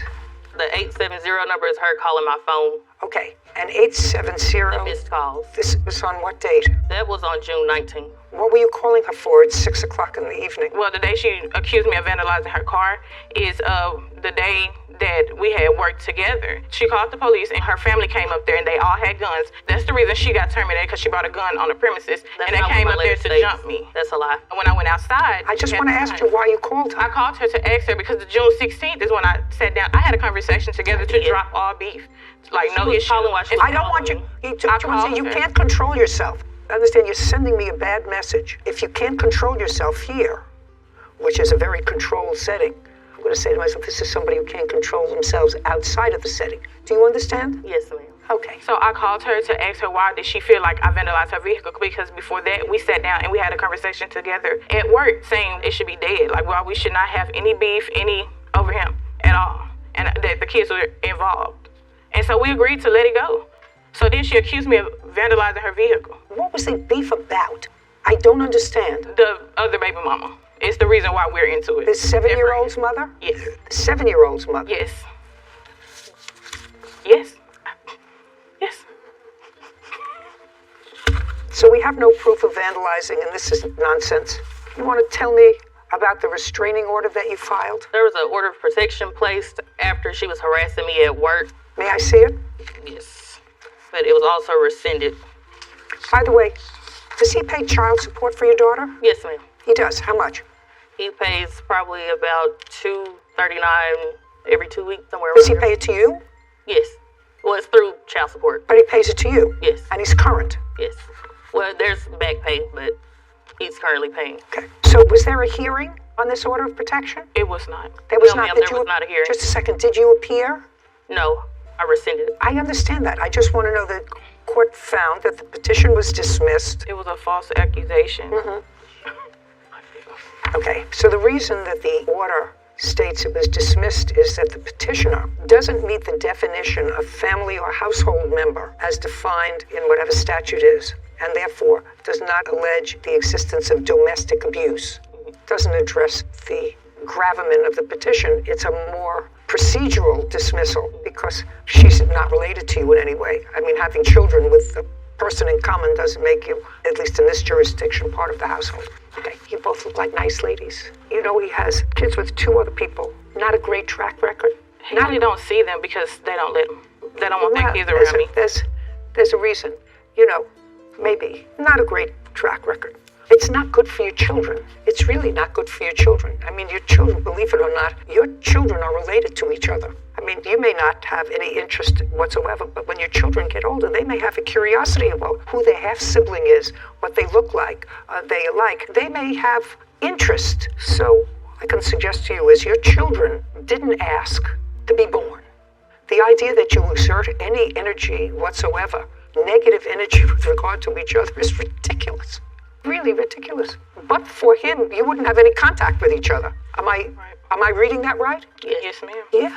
Well, why? He hasn't been in your life in years. And I know that he shouldn't have been in your life at least for the last 7 years because he's got a 7-year-old with somebody else, right? And you have a 10-year-old. Goodbye, except for your daughter. And can I state that the situation is not about him. It's about the harassment, the lost wages, That's more my concern with her. It has nothing to do with I me. was working before you. I was working at a job. You came to my job. Just a second. What I'm telling you is, right now, and I don't have to get into it any further, right now, she's got the guy. I don't care. Just a second. Right now, she's got the guy. So that would perhaps give rise to some animus on your part. With regard to her position, he's working, and he's paying money to your child, which is, in her mind, taking money away from her 2 children that she has with him. Well, that's his responsibility. You knew about that child, and you knew about the 7-year-old. So what I'm telling you is there's a lot of negative energy going on. You both got jobs relatively soon after this. It was probably not a good idea for you to stay in the same place. And your employer was absolutely right and actually quite brave in today's times to say we're terminating both of you because your job is affecting patient care. Because it's not only the 2 of you. Other employees have been drawn into this drama. That's because she brought them in. I don't know whether she brought them in or not, and I don't care whether she brought them in. And later today, she wasn't your best friend. She wasn't even a close friend. You hadn't spoken to her in years. So clearly you called her. I feel like the judge, she made the right decision. She didn't listen. Because I'm with her baby's father, which is now my baby's father. He had nothing to do with this situation. I just want to be there for my kids. You know, to his credit, he's paying support. Sure. Has a job. Has a job. And I don't know why these 2 women feud when, according to plaintiff, she has no interest in him anymore. And she's getting support. She's getting support. I just don't understand. There are so many things that life has that present obstacles. Why fight over a guy? There's many good causes you could get behind and fight for. Let's choose one of those. Right. Case number 2149, Goodwin versus Philpott. All parties, please step forward. Manuelita Goodwin is suing wedding planner Kayla Philpott for repayment of items purchased for Kayla's wedding. Miss Philpott, how long have you known Miss Goodwin? Since I was a child. I don't remember much of her when I was a child, but she remembers me as a baby. Well, I know what she remembers. You were getting married. When? What was the date of the wedding? May 6, 2021. Where was the wedding supposed to be held? It was going to be held in Turlock. Is that a California. wedding venue? Yes. How many people were coming? It ended up being around 25 people. It was kind of small. How many people did you invite? 60. But 25 came. Yeah. It was during the height of COVID. Tell me, when you contacted Miss Goodwin, you contacted her because you knew she was a wedding planner, right? Yes. And when did you contact her? I believe I contacted her in January. And at the time you contacted her, had you made any wedding plans at all? Very little. Okay. During the course of your wedding planning, she said she would help you. Yes. Prior to January 2021, when you contacted her, when was the last time you saw her? I can't even remember. What was it, in 2020? No. 2019? No. So you hadn't seen her in at least 2 or 3 years? Yes. How many times in that 2 or 3 year period did you communicate with her by text or by phone? Never. So the reason that you called her in January of 2021 was to assist you with your wedding? Yes. And she did? Yes. That's why we're here. She said she laid out a whole bunch of money for you in planning your wedding and purchasing things for your wedding, and she wants to be reimbursed for that.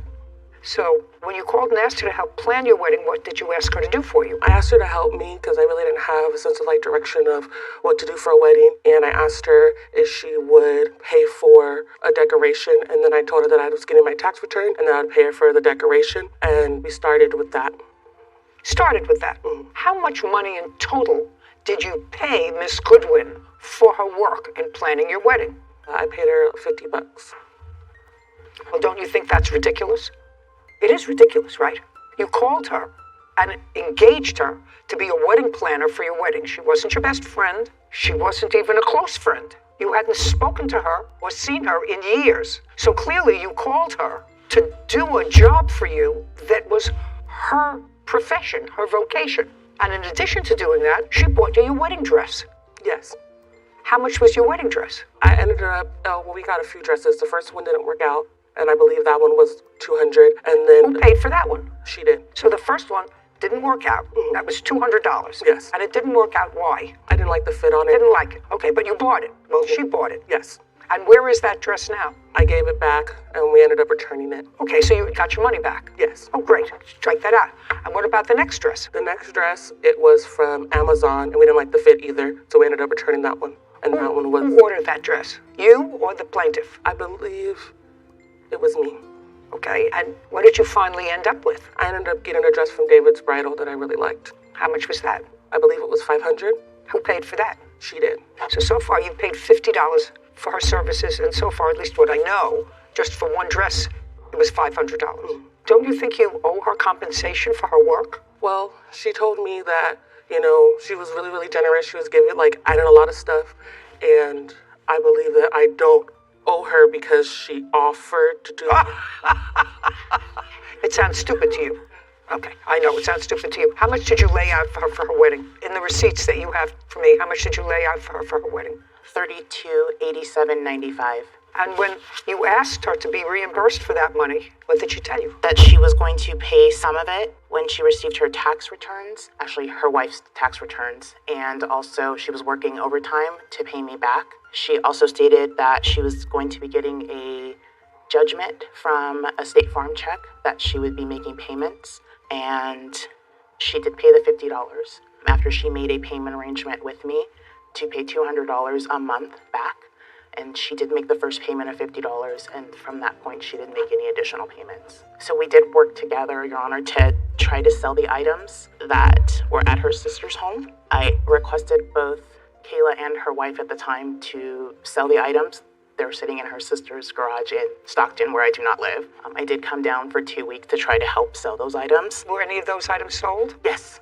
Did you get any money back from those? Did. How much? $106, and then I had to pay for shipping for those items. How much did you pay for shipping? $75.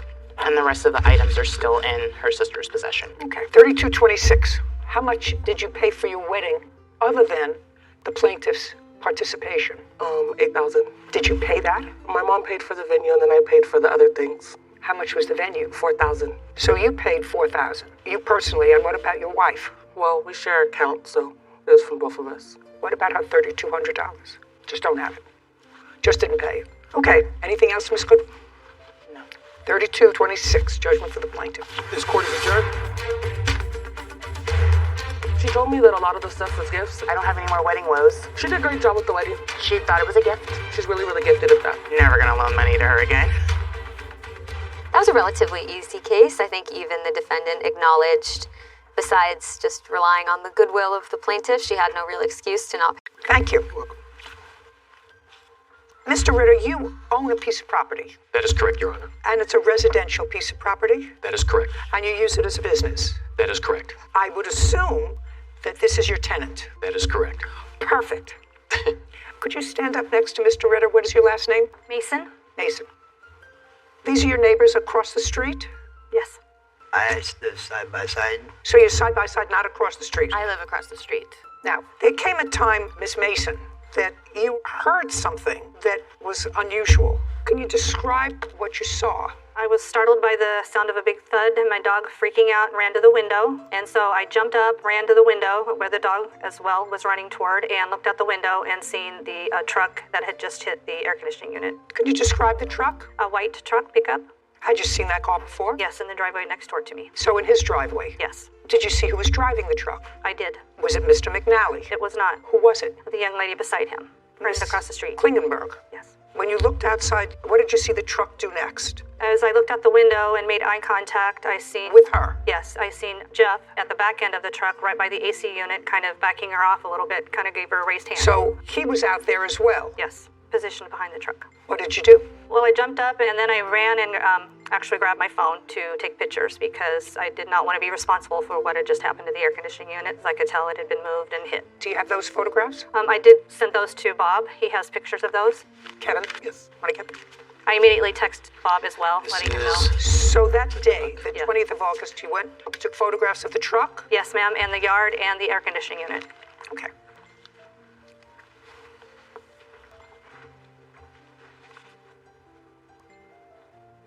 Mr. McNally. Yes, Your Honor. Where had you been camping? We were camping in a place called McCall, Idaho. Aside from you and Miss Klingenberg, who were there? My son. See how easy this is? It's going to get easier. Do you understand? Okay. Now, is this your girlfriend? Yes. Okay. Now we got that clear. This is your girlfriend. You and your girlfriend were camping. Your son was with you. And what you were doing that day was you were trying to unload the truck with the camping gear, correct? Correct. Is the camping gear heavy? Yes. So somebody was driving the truck and somebody was schlepping the stuff out of the truck to put it away, right? Correct. Now, Mr. McNally, you don't want me to believe that either you or stand up, or this guy were just twiddling your thumbs and you backed up the truck so that you left Miss Klingenberg to empty the truck, right? You don't want me to believe that. No. Because that wouldn't be true. And that would be foolish, and that would make you certainly unchivalrous, right? Correct, Your Honor. Okay. So when you were first confronted with this, you said, oh, my girlfriend wasn't driving, right? Right. So let's get it straight now, because that's what you wrote here in your answer. Oh, my girlfriend wasn't driving, my son was driving. That's not true. I don't know why you would choose to say my son was driving, not my girlfriend, unless she doesn't have a driver's license, because otherwise there'd be no difference whether your truck was being driven by you or your son or your girlfriend. Do you understand? No difference. Your truck being driven with you around hit his air conditioning unit. So what difference does it make? You have a driver's license? I do not. There you go. Perfect. I was not driving, Your Honor. Yes, you were. Yes, you were. You were driving, and he says you were. You see, and he says you, just a second, you didn't see his face just now. He says you were. Now, how did I know you didn't have a driver's license? Do you have a driver's license? Yes. Yes. But how did I know you didn't? Where do you think I got that from? I got that from common sense, because Mr. McNally doesn't look like a stupid man. And there would be really no difference if he drove the car, you drove the car, the son drove the car, his car caused damage. But in order to perhaps have insurance cover it, if he had insurance on the truck, do you? My insurance had actually lapsed. What? Okay, so it really didn't make any difference. If you had no insurance, you could have said she was driving. But didn't think that far. Okay, so that's why we're here. We're here because you let an unlicensed driver drive your truck that was uninsured that you took on a camping trip. Is this coming together for me? It's close. So now we got that straight. Right. The next thing we have to take care of are the damages. I see that the outer part of this air conditioning unit was definitely hit. Now the outside is merely a cover. So I need some evidence that this damage that he caused while she was driving damaged the mechanism of the air conditioner, because you replaced the unit and you want him to be responsible for the unit, right? That's correct, Your Honor. I have to see a photograph, because I don't have this photograph of the inside of this. I just have the photograph of the cover. I do not have the inside, but I do have from 2 HVAC companies that did go out to service it. One that did the replacement, the other that came out second opinion, as Jeff had asked us to do, which we did. Okay, I'd like to see it. This will be the second, and this is the actual invoice for payment.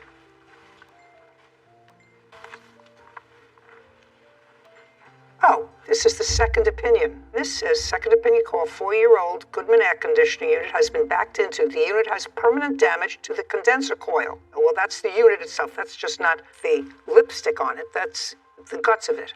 This says immediate repair, replace condenser coil and damaged panels, 3961. Correct. Replacing the unit instead may be an option to consider. And to do the whole job, what did he want, $5,000? The other side, $3,450 to replace the identical unit. Okay, and to Only repair there was less money to replace than it. to repair.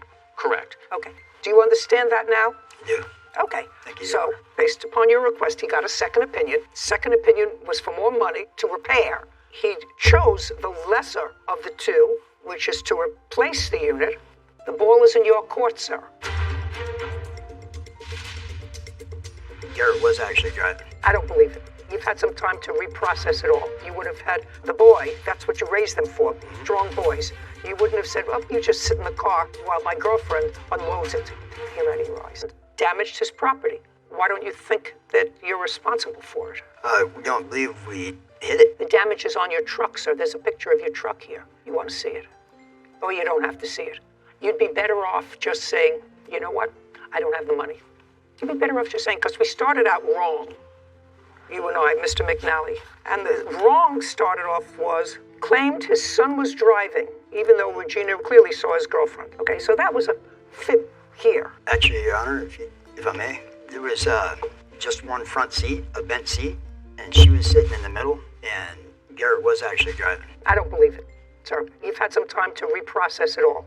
That's not true. She was driving because if you were unloading the truck, you would have had the boy. That's what you raised them for, strong boys. You wouldn't have said, well, you just sit in the car while my girlfriend unloads it. You wouldn't have said that. Put your hand down.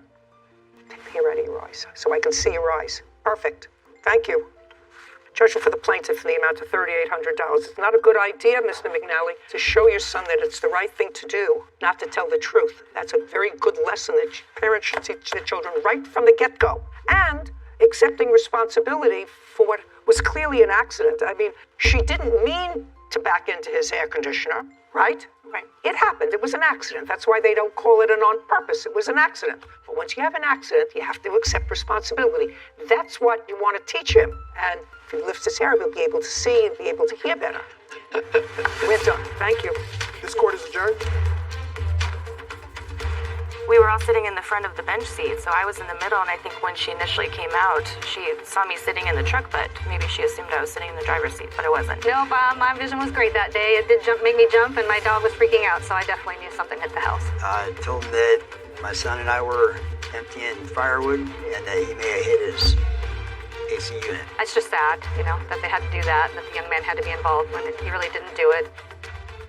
That case was a great demonstration of how being well prepared and doing the right thing can make the justice system work for you in the right way. He had all of his evidence laid out exactly how he needed to present it to you, and he had the damage evidence, he had the photographs, and he did the right thing. He didn't try and get a whole new unit for the $5,000. He said, I'll get the 2 estimates if that's what you want me to do. So it just shows how being prepared and having all your ducks in a row can really benefit you when you come into a court system. But my problem was telling the lie after you've sworn to tell the truth in front of his son, because those things remain embedded in your children. You want to be a good parent. The first thing you have to teach your children is to be honest. And if he sees that his father and the father's girlfriend are dishonest, that will become part of his fabric. That's a mistake. So, I agree. But I think you are correct that it was a good lesson in preparing a case that made it easier to try. True. Case 2171, Cosby versus Warren. All parties, please step forward. Shalea Cosby is suing mechanic Kevin Warren for the repair cost of a car and lost wages. Okay, Miss Cosby. According to your complaint, you parked your car near your home on a side street. You came out the next day and you found your car vandalized. Car was a 2017 Hyundai Elantra. Correct. Did you buy the car new or used? Used. And how much did you pay for the car? I put a down payment of $1,350, I believe, $1,350. So you financed the whole thing? Yes. And you have to have insurance on your car. You have to have liability, collision, all that other good stuff because you have a loan. Right. And you did have insurance. Now, came out, you looked at your car and it was vandalized. What was wrong with it? The back window was shattered, and along the side passenger top quarter panel, back passenger door, and the passenger mirror, it was shot. You have photographs of it? Yes. I'd like to see. Great.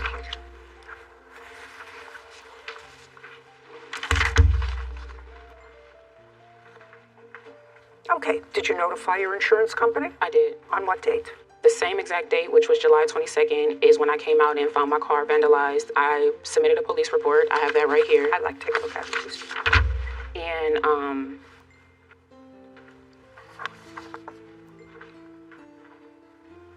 Okay, nothing of nothing. Okay, so you told the police about it on the 22nd. Yes. And when did you bring it in for the defendant to take a look at it? That was August 18th. She brought the car into you in August? Yes. And how long have you been in the auto repair business? 16 years. So you've dealt with insurance adjusters before? Yes. And did you make the appointment for the insurance adjuster to come and look at the car? They never came to look at it. Sometimes they just have me submit photos if they don't have anyone in the field to come look at the vehicle. Okay. Now, when the plaintiff came in and brought you the car, did you have a discussion with her? Yes, I did. And I want you to tell me the best of your recollection, what she told you and what you told her. Okay, like she said, she brought me the vehicle on August 19th. And she told me she took it from another shop. She had a problem with another shop getting the repairs done. Tell me what kind of problem you had with another shop. It was no problems with the other shops besides they didn't want to do the estimate on it and told me to talk to my insurance about it. And my insurance told me to find my own shop. And that's when I found Just a second. Did your insurance company send you to the first shop that you went to? Yes. And for some reason, that first body shop was unsatisfactory to you. So you took it to the defendant. This is what the story is. The story is the defendant still has your car, right? And he's keeping your car because he says you didn't pay for the repairs. It's your position that you gave him to cover the damage to the car. Correct. I'd like to see the check receipt that you received from the insurance company.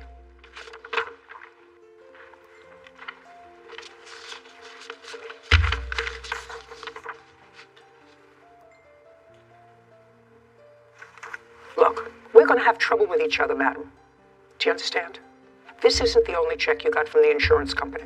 If you're talking about a check in 2020, that has no relevance to 2022 vandalism check. I want to know how much you received from the insurance company. $874.53. Then can you tell me, I had a check from the insurance company which was a little over $1,300 from their appraisal. No, that's incorrect. Well, that's what you wrote, madam. That's what you wrote. That's your signature, that's what you wrote. I see the paper. The totaling was $1,374.53. I didn't receive a full $1,374.53 check from my insurance. I received $874.53 and had to pay my deductible of $500. When you brought your car into Mr. Warren, tell me what the conversation was. Before I got to him, I let him know what was going on, what I was going through. No, not let him know. I asked you what you said to him and what he said to you. First of all, you didn't like the first place that the insurance company sent you to. I don't know why. All I know is when you're dealing with this kind of thing, everybody's trying to make a little bit extra. And it's been my experience, and maybe I'm wrong, that when you have a little accident, you take your car into a body shop. Very often, if that's their business, they say, this is what you want fixed, this is what the damage was. And the person who runs the body shop or the owner of the body shop will say to you, I'll take whatever the insurance is, I'll work with the adjuster. That's what they usually do. Correct, sir? Yes. Yes. And in this case, is that what happened? No. Is what I'm asking you. Because your complaint is that he has your car, won't give it back because he's put a mechanics lien on it because he says that he did $6,000 worth of work on the car. He did work that was not approved by me or my insurance. I'm just telling you. That's what he says. He did $6,000 worth of work on the car. Okay. Okay? But I have to tell you, Mr. Warren, that has been my experience, and I'm very old, that when you take a car in that's been in an accident, they say, you know what, I'll work with your insurance company. And we all know what that means. That means that whatever your insurance company gives you, they'll send me the check. That will be what I'm going to accept for the work. Now, what you're suggesting is that she authorized you to do $6,000 worth of work, and you didn't speak to the insurance company. I spoke with him plenty of times. Oh, what did they tell you that they were sending her? I have it here. I'd like to see it. I have 3 estimates here. No, I want to see from the insurance company. They're the insurance company estimates, not mine. I'd like to see it. Okay, here's the first one. Like she said, when she first brought her car to me, she had this one already for $873.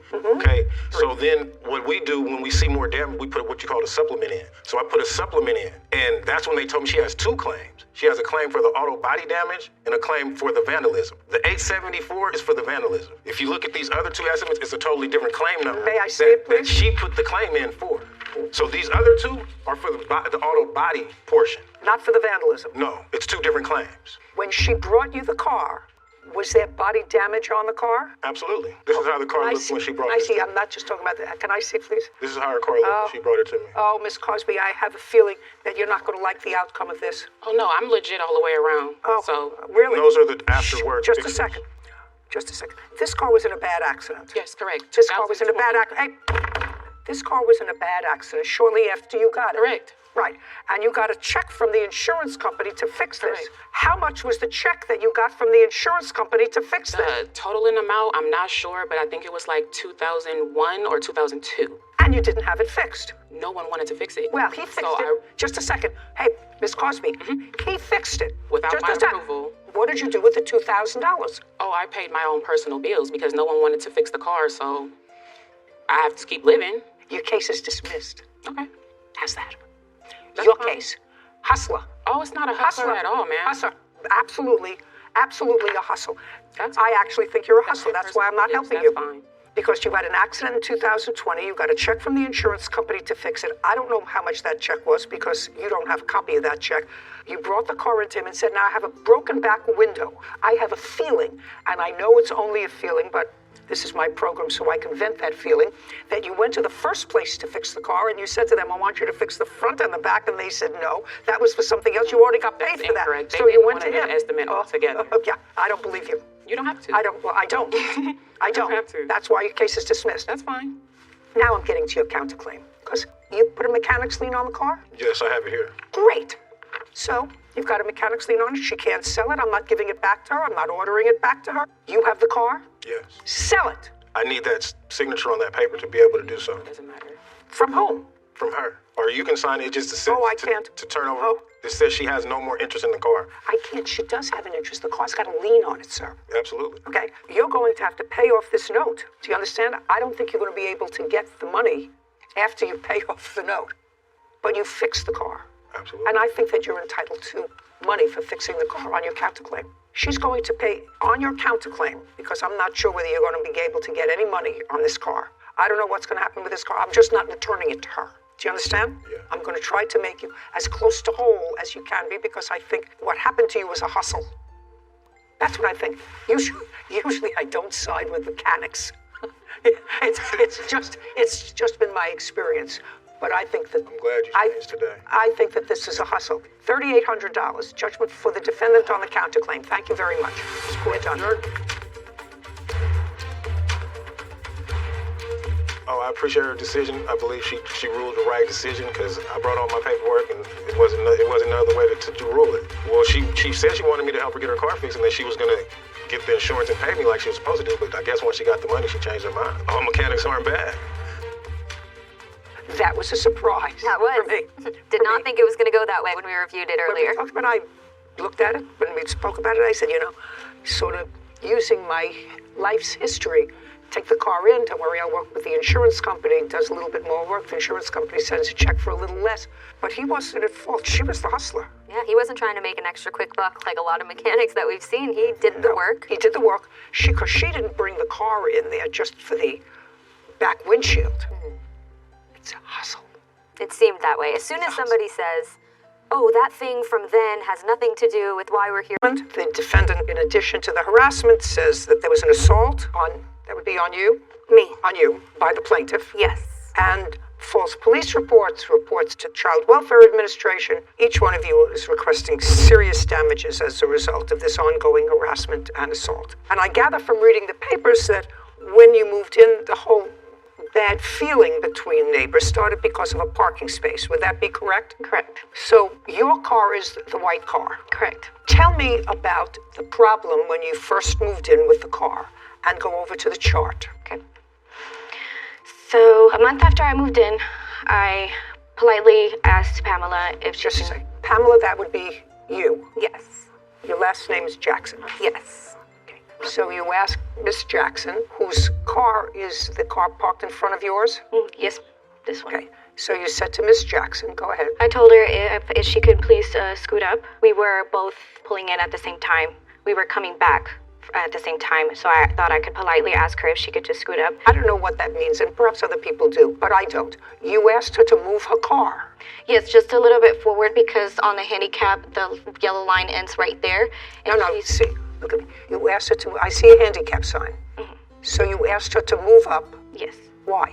Because she parks so further back, and when the neighbors park back there, I have to parallel park, and sometimes I'm in a rush, so I just want to just get out to go to work or to drop the kids off to school. So you you don't like to parallel park? I do, but sometimes it's too. I just wanted to politely ask her if she could just scoot up a little bit because she has a bunch of space in the front.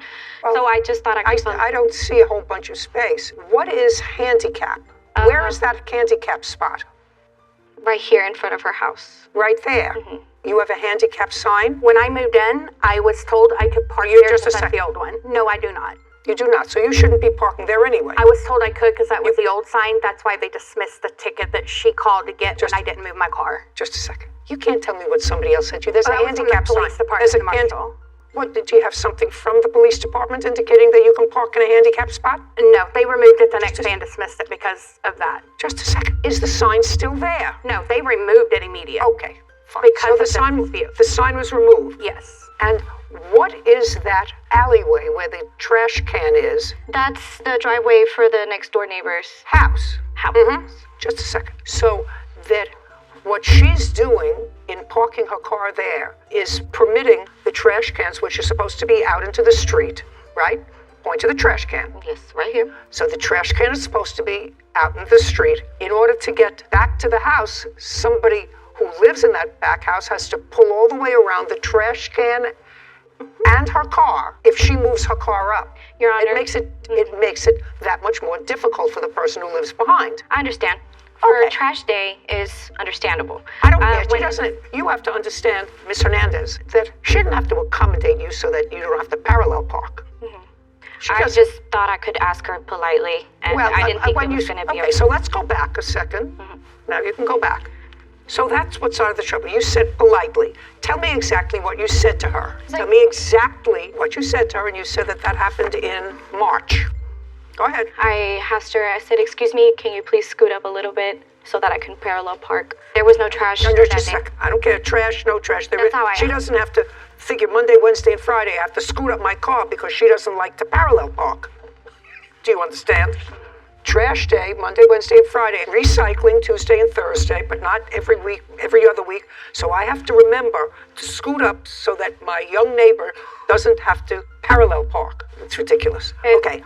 It's ridiculous. Is that the way she asked you? No. What did she the say? way she told me was, ma'am, I would appreciate if you would just move around and park in the back. Now, the alleyway, it's illegal to just park. a second. She said, let's go slowly. So she said, ma'am, I would appreciate if you would please move around to the back alleyway. I need parking for all my friends and family. No, true. Your Honor, that's not true. Yeah, I don't believe that. Sarah. I tried to explain to her I have arthritis, so if you'll see, I park where I can walk around my car and go up the walkway. I don't care. You don't have to justify it to me. I asked you the question. You responded what? What did you... The way I responded was Think. If you don't remember, say I don't remember. Don't make it up. I remember because I've stated this the whole time. Every time, even the police have sat there and asked why I parked there, because she's called the police over this multiple times. I have even explained to them, I park the way I do. I want you to tell me. I told her, I says, I'm older, I have arthritis, I park where I do to be able to use my walkway. Her response was, you'll have a better access to your walkway if you pull up. I said, no, the person on my passenger side would, then I have to go up in the grass. I need the walkway for stability, because I've already had one fall. Okay, whatever. You told her I can't accommodate you. Yes. Your Honor, that's not true because it didn't take that long. She got in her car, and she actually got in, and she scooted up. And she moved up a little bit. She moved up a little bit because the trash can wasn't there. Okay, so you asked her, ma'am, could you move up a little bit? And so what you're telling me is she accommodated you. She did. And she didn't say anything to you. So I thought it was okay. And then what happened? And then whenever I was parking, I got off and I told her, I was like, thank you. And then that's when she got upset. No. In March, what you're saying is you asked her to scoot up, and she did. And she did. When was the next date that something happened with the car? April 6th, she called the cops for the first time because she parked, that's how she parked. She parked very close to my car, as you can see on the picture. She started parking close to me like that. She called the cops for the first time. Just a second. That photograph was taken April 6th? Yes, ma'am. Of 2022? Yes, ma'am. Okay. And you were parked right in front of your house? Yes, ma'am. First. And she parked in front of you? Correct. And you're telling me that she called the police? Correct. Is that correct? No. Okay. Show me that she called the police on April 6th. She did? She called the police and then she was telling them that... No. Can't tell me what she was telling them. I want to see where she called the police on April 6th. She said she didn't. Is that what you just said to me? I called the police. I'm not the one that parked. I was already parked there. When she pulled up on me, I called the police because she tapped my back end before she pulled back. Correct. Okay. So you were parked there already? I was already there, and it's an ongoing issue for months. She would pull up on me and sometimes tap my bumper. And you were in the car? I wasn't in the car. I was inside. So you just saw her parked very close to you? I saw her tap my bumper. Okay. And that's when you called the police? Yes. Okay. And she knew because she was recording me calling them. Do you have that? It's even on her TikTok. I'd like to see. I do because she was lying to them and said that I hit her car, and I did not hit her car. Which shows she was the one pulling me. Well, but the scenario that she's telling Miss Hernandez, that she's telling me, is different from what you told me. So let's get it clear. Was her car parked there first or yours? Mine was parked there first. And she says hers was parked there first. That means that she would have to back into that spot, whatever it was. And she did. Just a second. That's what you want me. She backed into that spot and backed in very close to your car. Yes. I don't believe that. this is. I don't believe that. That doesn't. Okay. I don't believe that. You're going to have to prove that to me because that would be silly. I see what you're showing me. What you're showing me is consistent with the cars being very close together, but you want me to believe that she actually backed into that spot. She did. Oh, it's a video? Your Honor, she did park like that day. Yeah. I hope this video will show me that. I don't know what this... Sarah. Yeah. Am I getting the whole... Yeah, you don't have to keep hitting it. That's the whole video. That's it. Could we do it again? Yeah. Thank you. I hit it on the table. Yeah, I don't think so. Well, that only works with your phone. It only works on my phone? Fresh math. Yeah, all right, this is useless. Okay, so the police came out, and was there a police report? I have it right here. May I have it, please? Who else lives in the house with you, Miss Hernandez? Me and my 2 children. Oh, well, that was nasty over a parking space. How unfortunate. I'd like to see that. Absolutely. Thank you. Oh, yes. The officer actually didn't believe her because there was nothing on her car. Doesn't have to be anything on her car. But she's you tap somebody's bumper, there isn't always damage. That's close enough for me. Okay, give me the paper back. The officer did not believe her because she lied. She made false accusations, saying that I was threatening her with a knife and with a baby in my arm. Officer didn't believe her because...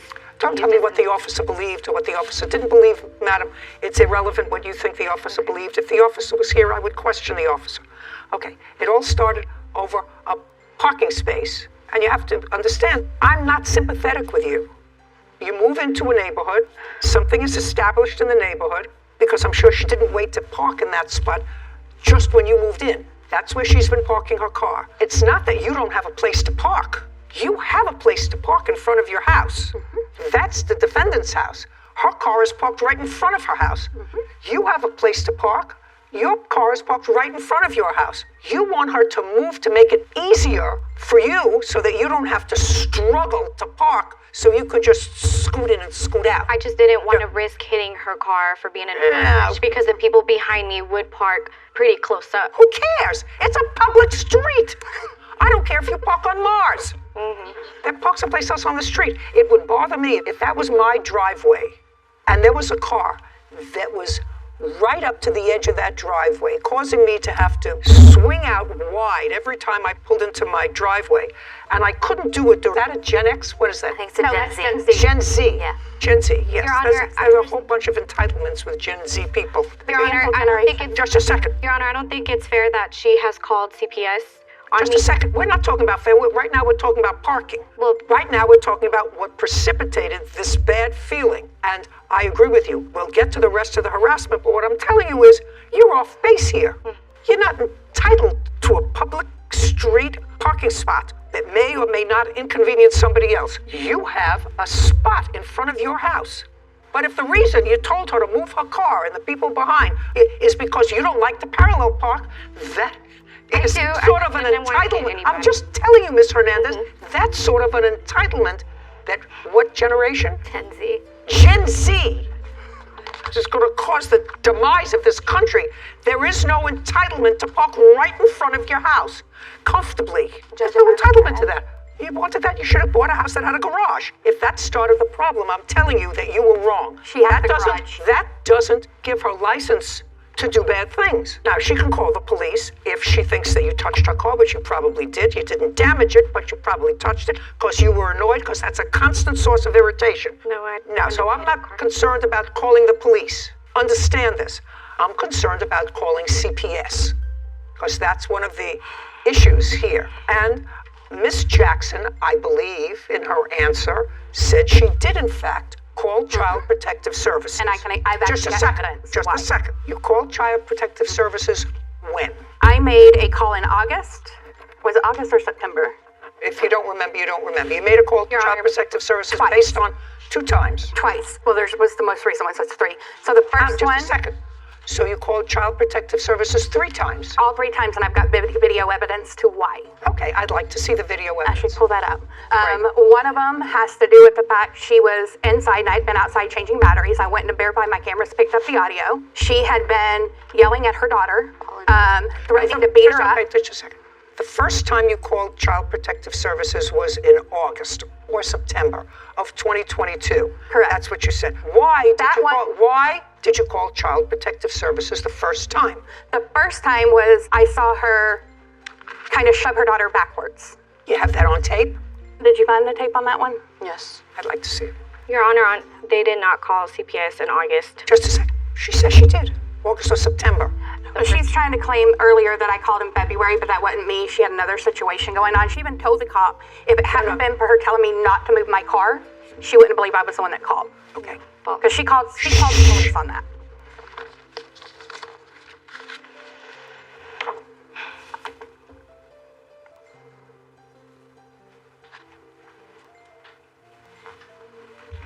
I don't see anything sufficient for you to call CPS the first time on that. That was a motion with a hand. Child didn't fall. There had been a bunch of yelling out before that. I don't care. That's an overkill. What's next? When's the next time? When's the next time? The next time I called, and she's got the video. She can pull up for you. She was inside. I was changing my battery. She yelled at her daughter to get down. Where was her daughter? They were inside. So you heard her yelling at her daughter? Heard her yelling at her daughter to get down. Or next time she does it, she's going to beat her up. And then we heard break your neck. Okay. And you videoed that? Yes. We even showed that to the police. Okay. Your Honor, I'd like to see it. Looking at it, so far you.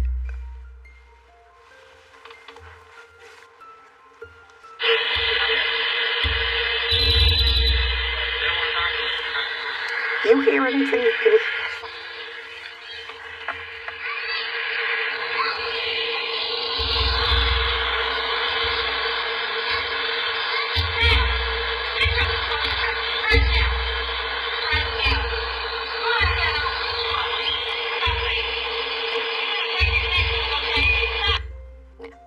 She says, Your Honor, that's you up, and if you don't listen, I'm going to break your neck.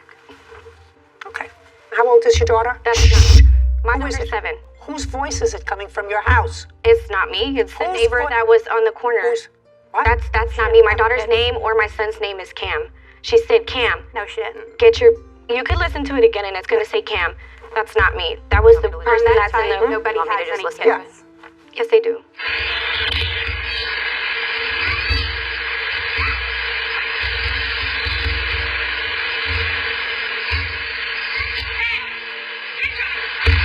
Hey, get off the couch right now. I'm going to beat you up. Stop playing.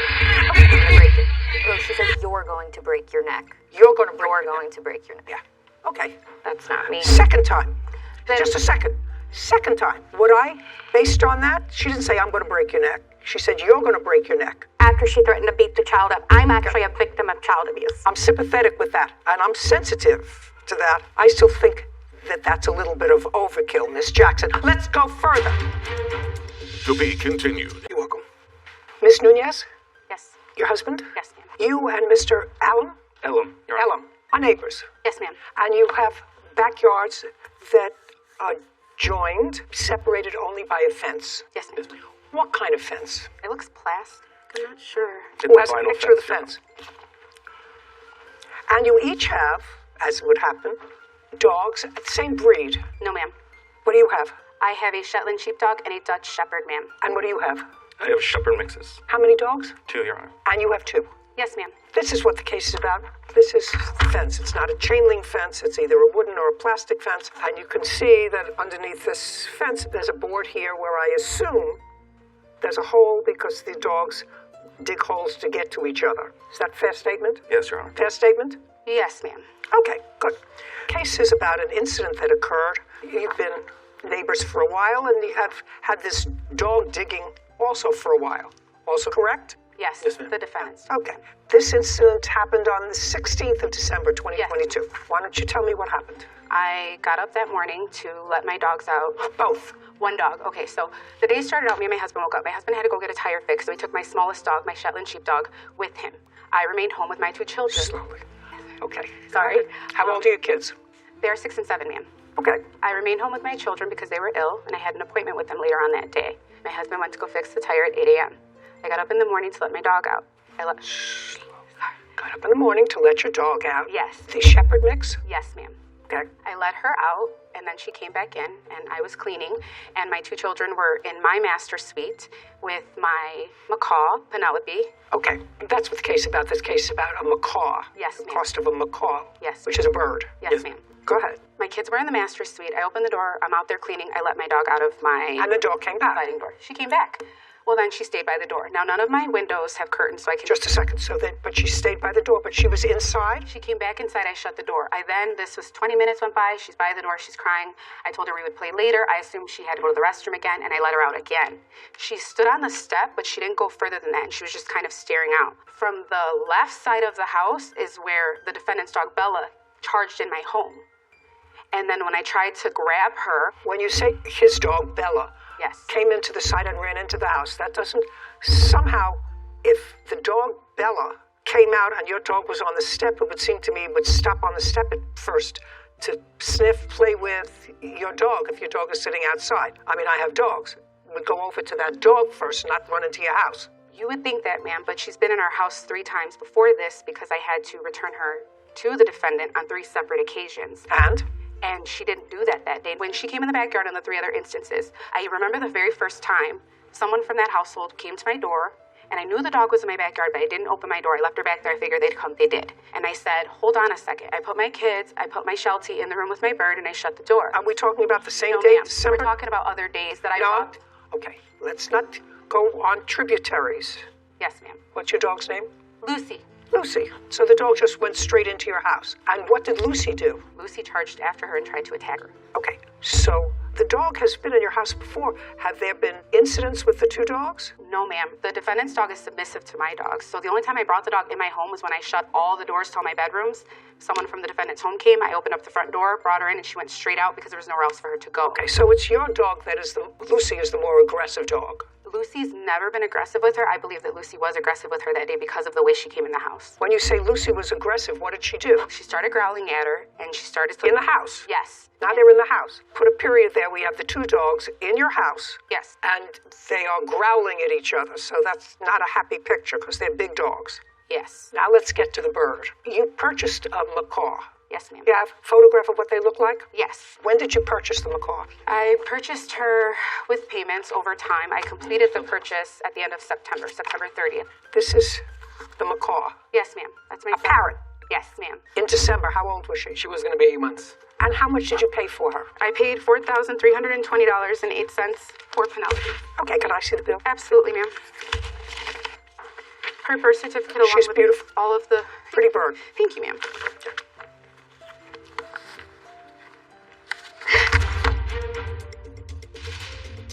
She bolted in my master suite where my kids were. Lucy? No, Bella. Bella did. And I went in there, I heard my kids screaming. Ended up in the hospital very sick for 2 weeks, and I was going through a lot, and I started volunteering at the bird store down by my home, and I really liked the Hans macaw because my grandma had one when she was younger. Slowly. Yes, ma'am. And so I spent a lot of time bonding with the birds there, and my husband and I thought it would be good and therapeutic for me, given what I had been going through. Okay, now the 2 dogs are in your house, sort of fighting with each other. They did not fight, ma'am. I did not Well, allow them to. growling. Yes, ma'am. Growling at each other. And tell me what happened with Bella and the macaw.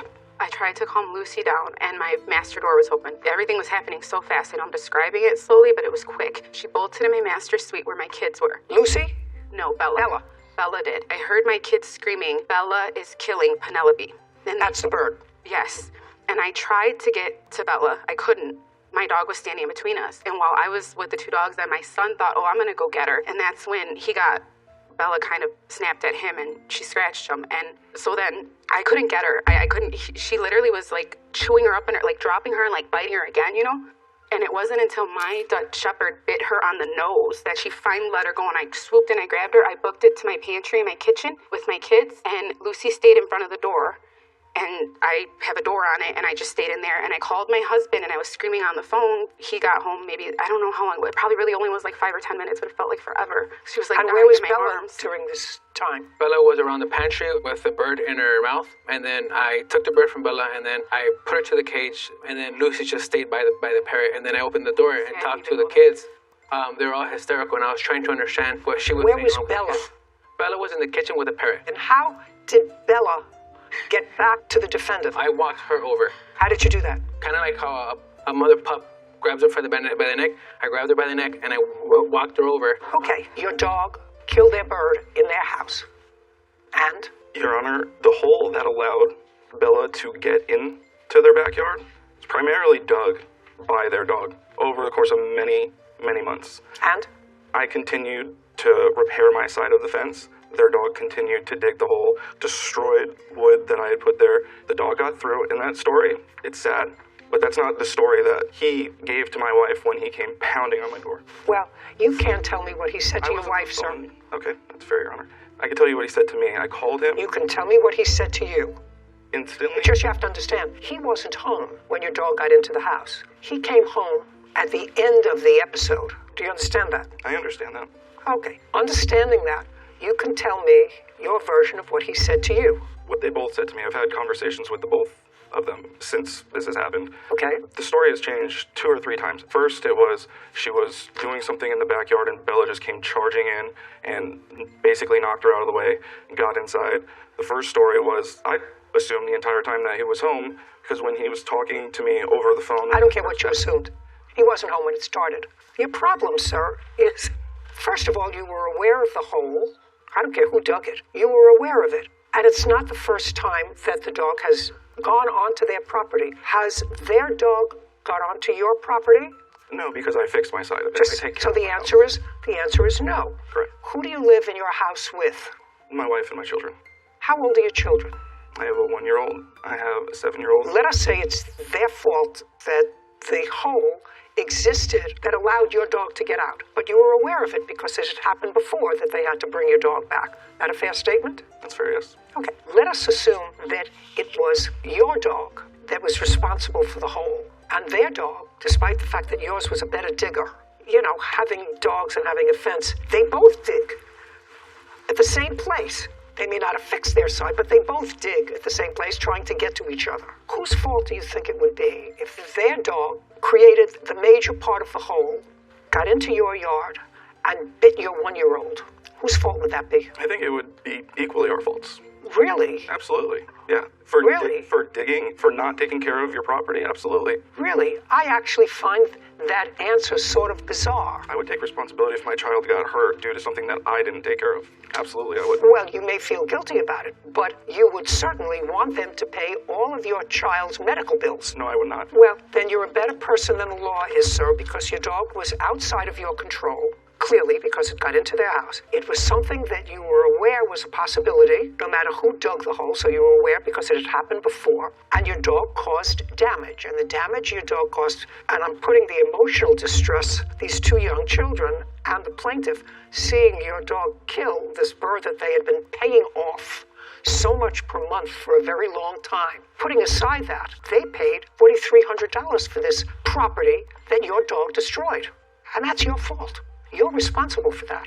So if, because of this problem, and your dog has a problem, and their dog has not come onto your property, but your dog comes onto their property, then you have to say, you know what? I'm not letting my dog go out unsupervised because it has created trouble in the past. May have been their fault because they didn't fill in the hole as quickly or as carefully as you did. But you knew that that happened, and you're responsible for the damage. It would be no different than if the dog ran inside, and as she was trying to get the dog bit her, and she had to have surgery, and she had to have a plastic surgeon deal with reconstruction. Who do you think would be responsible for that? That would be you. And just because it's a poor little bird that happened to be the victim of this doesn't make you any less responsible. Judgment for the plaintiff in the amount of $4,300. We're finished. Court is adjourned. I feel like it was justice for Penelope. When a homeowner doesn't take care of their property and someone lets another dog in their house, they shouldn't be blaming other people for that. It was extremely difficult to hear my kids screaming like that and do nothing to calm them down. The judge's ruling is the judge's ruling. I hope that he never gets another pet again. I don't think there's gonna ever be a relationship, which is totally fine by me. One of the most interesting things about that case is I don't think that the defendant's dog Bella was a quote-unquote aggressive dog, but I didn't get a hint that the other dog was even aggressive, even by the fact that the husband was able to walk her back by the scruff of the neck. If that was an aggressive dog, they would just turn right around and give you a nice little snap. So that says to me that although the dog didn't obviously do it on purpose, what are you going to do? But you're responsible as a defendant. You let your dog out. It's a act that's happened more than once. You were on notice. Dog is out of your control. You're responsible. That's the bottom line. Case 2202, Young versus Buchanan. All parties, please come forward. Essie Young is suing her granddaughter's father, Keith Buchanan, for an unpaid loan she gave him for a car. Miss Young, the defendant is married to your daughter? No. He is the father of your grandchild? Yes. Do he and your daughter live together? No. Where does your daughter live? In Maple Shade. Were they ever married? No. They have one child? Yes. Who's 12? Yes. Did you live together with Miss Young's daughter? Well, at one point, she lived with me in Maple Shade. How long ago? This was 2010, 2011. You mean when your daughter was a baby? Yes. How long have you had custody of your granddaughter? 11 years. My daughter never stayed with him. I don't know that. He says she did. Yeah, but she did. So she got that money that he owed her for child support, for taking care of his daughter. And him for a car. This is a very simple case, because I don't have to get into the history of why you have custody of your granddaughter. Yes. Mr. Buchanan, according to you, asked you for a loan to buy a car. Yes. When was that? Before he got it, he was calling every day. Did you maintain a relationship with him? Yes and no. Would he visit his daughter? No. Ever? Once in a blue moon. Okay. I usually have to take my granddaughter to see him. Okay, it was sort of odd to me if he was never married to your daughter, so they didn't have a formalized relationship. They don't live together now. Why would you loan him? I know that you did. Mm-hmm. Why would you loan him money? My granddaughter. Except you're a very nice person. My granddaughter asked me to. She said, Grandma, would you please help my dad? I told her I really don't want to. And she said, could you please do it for me? Oh, different story. Yes, and then I said, okay. Okay, so you discussed with your daughter during one of these visits that you needed money to buy a car? No, never did. You never did? No. Who is this person? That's my wife. Does she work? Yes. Do you work? Yes. Well, why would you ask your daughter's grandmother, who takes care of her, who's always taken care of her? You don't. Neither does her mother. Why would you not ask your wife's family? You both work. Take out a loan. Why would you go to her and ask her for money? But it was a situation that happened and I lost my previous car. I contacted Essie. I talked to Essie. No, I'm asking you why you would ask her.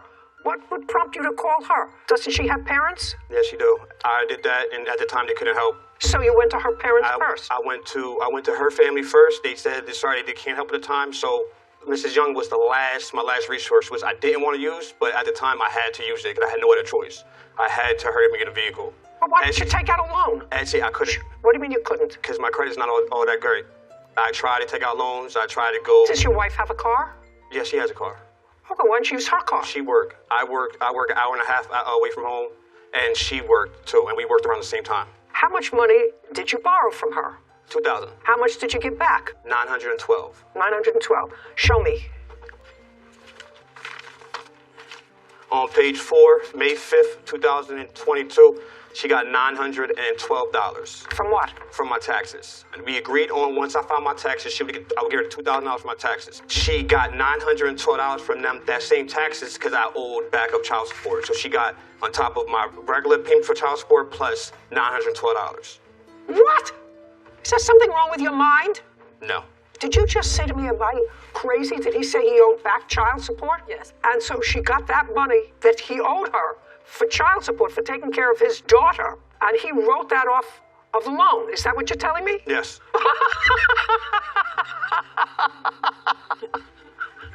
Oh my God. That's the dumbest thing I ever heard. Well, not ever. I should take that back. It's the dumbest thing I've heard today. If you owed her back child support, how much did you owe her? Only owed her $900. In back child support. Yes. Okay. That I fully forgot. Just a second. You owed her that money. In addition to owing her that money, you owed her $2,000. Do you understand that? So you owed her $900 plus $2,000. Are you not following me? Am I getting something wrong here? I'm with you. Are you following that? That's either a yes or a no. No, I'm not. Okay, well, I'm going to repeat it again. What you said was they took money out of your taxes for back child support, $900. So that means you paid her $900 of the $2,000. That's what your argument is. Yes. Am I getting that? Yes. You already owed her the $900. I had no awareness that I owed her $900. When I found out that $900 got taken out the taxes, I had no tax coming back. I was like, look, you got $900. You're going to have to give me time. And that's when it went south. Oh, you got $900 that I owed you anyway. Now I need more time. Oh, my God. How is your granddaughter in school? She do okay? Yes, she does well. okay? Yes. Okay. Either his math skills or his moral skills are somehow lacking. It's the moral. Judgment for the plaintiff for the amount of $2,000. We're finished. Thank you very much. This court is adjourned.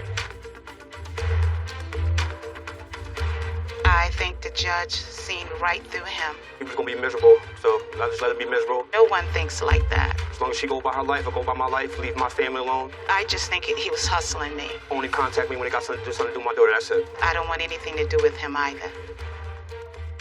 So initially, I may have been a little lost. It took me some time to get there. But I thought that what the defendant was saying was that he was expecting $2,000 on his tax returns. So he told plaintiff, when I get it, I'll repay you the $2,000. And then in his mind, when the $900 left the account, he didn't know that that was not going to be there for the back child support. So he only had, the $900 and change left to give her. I was like, okay. That makes sense. He thought that it would be the full $2,000. Come to find out, he thinks that the back child support is what fulfills his obligation, which wasn't even the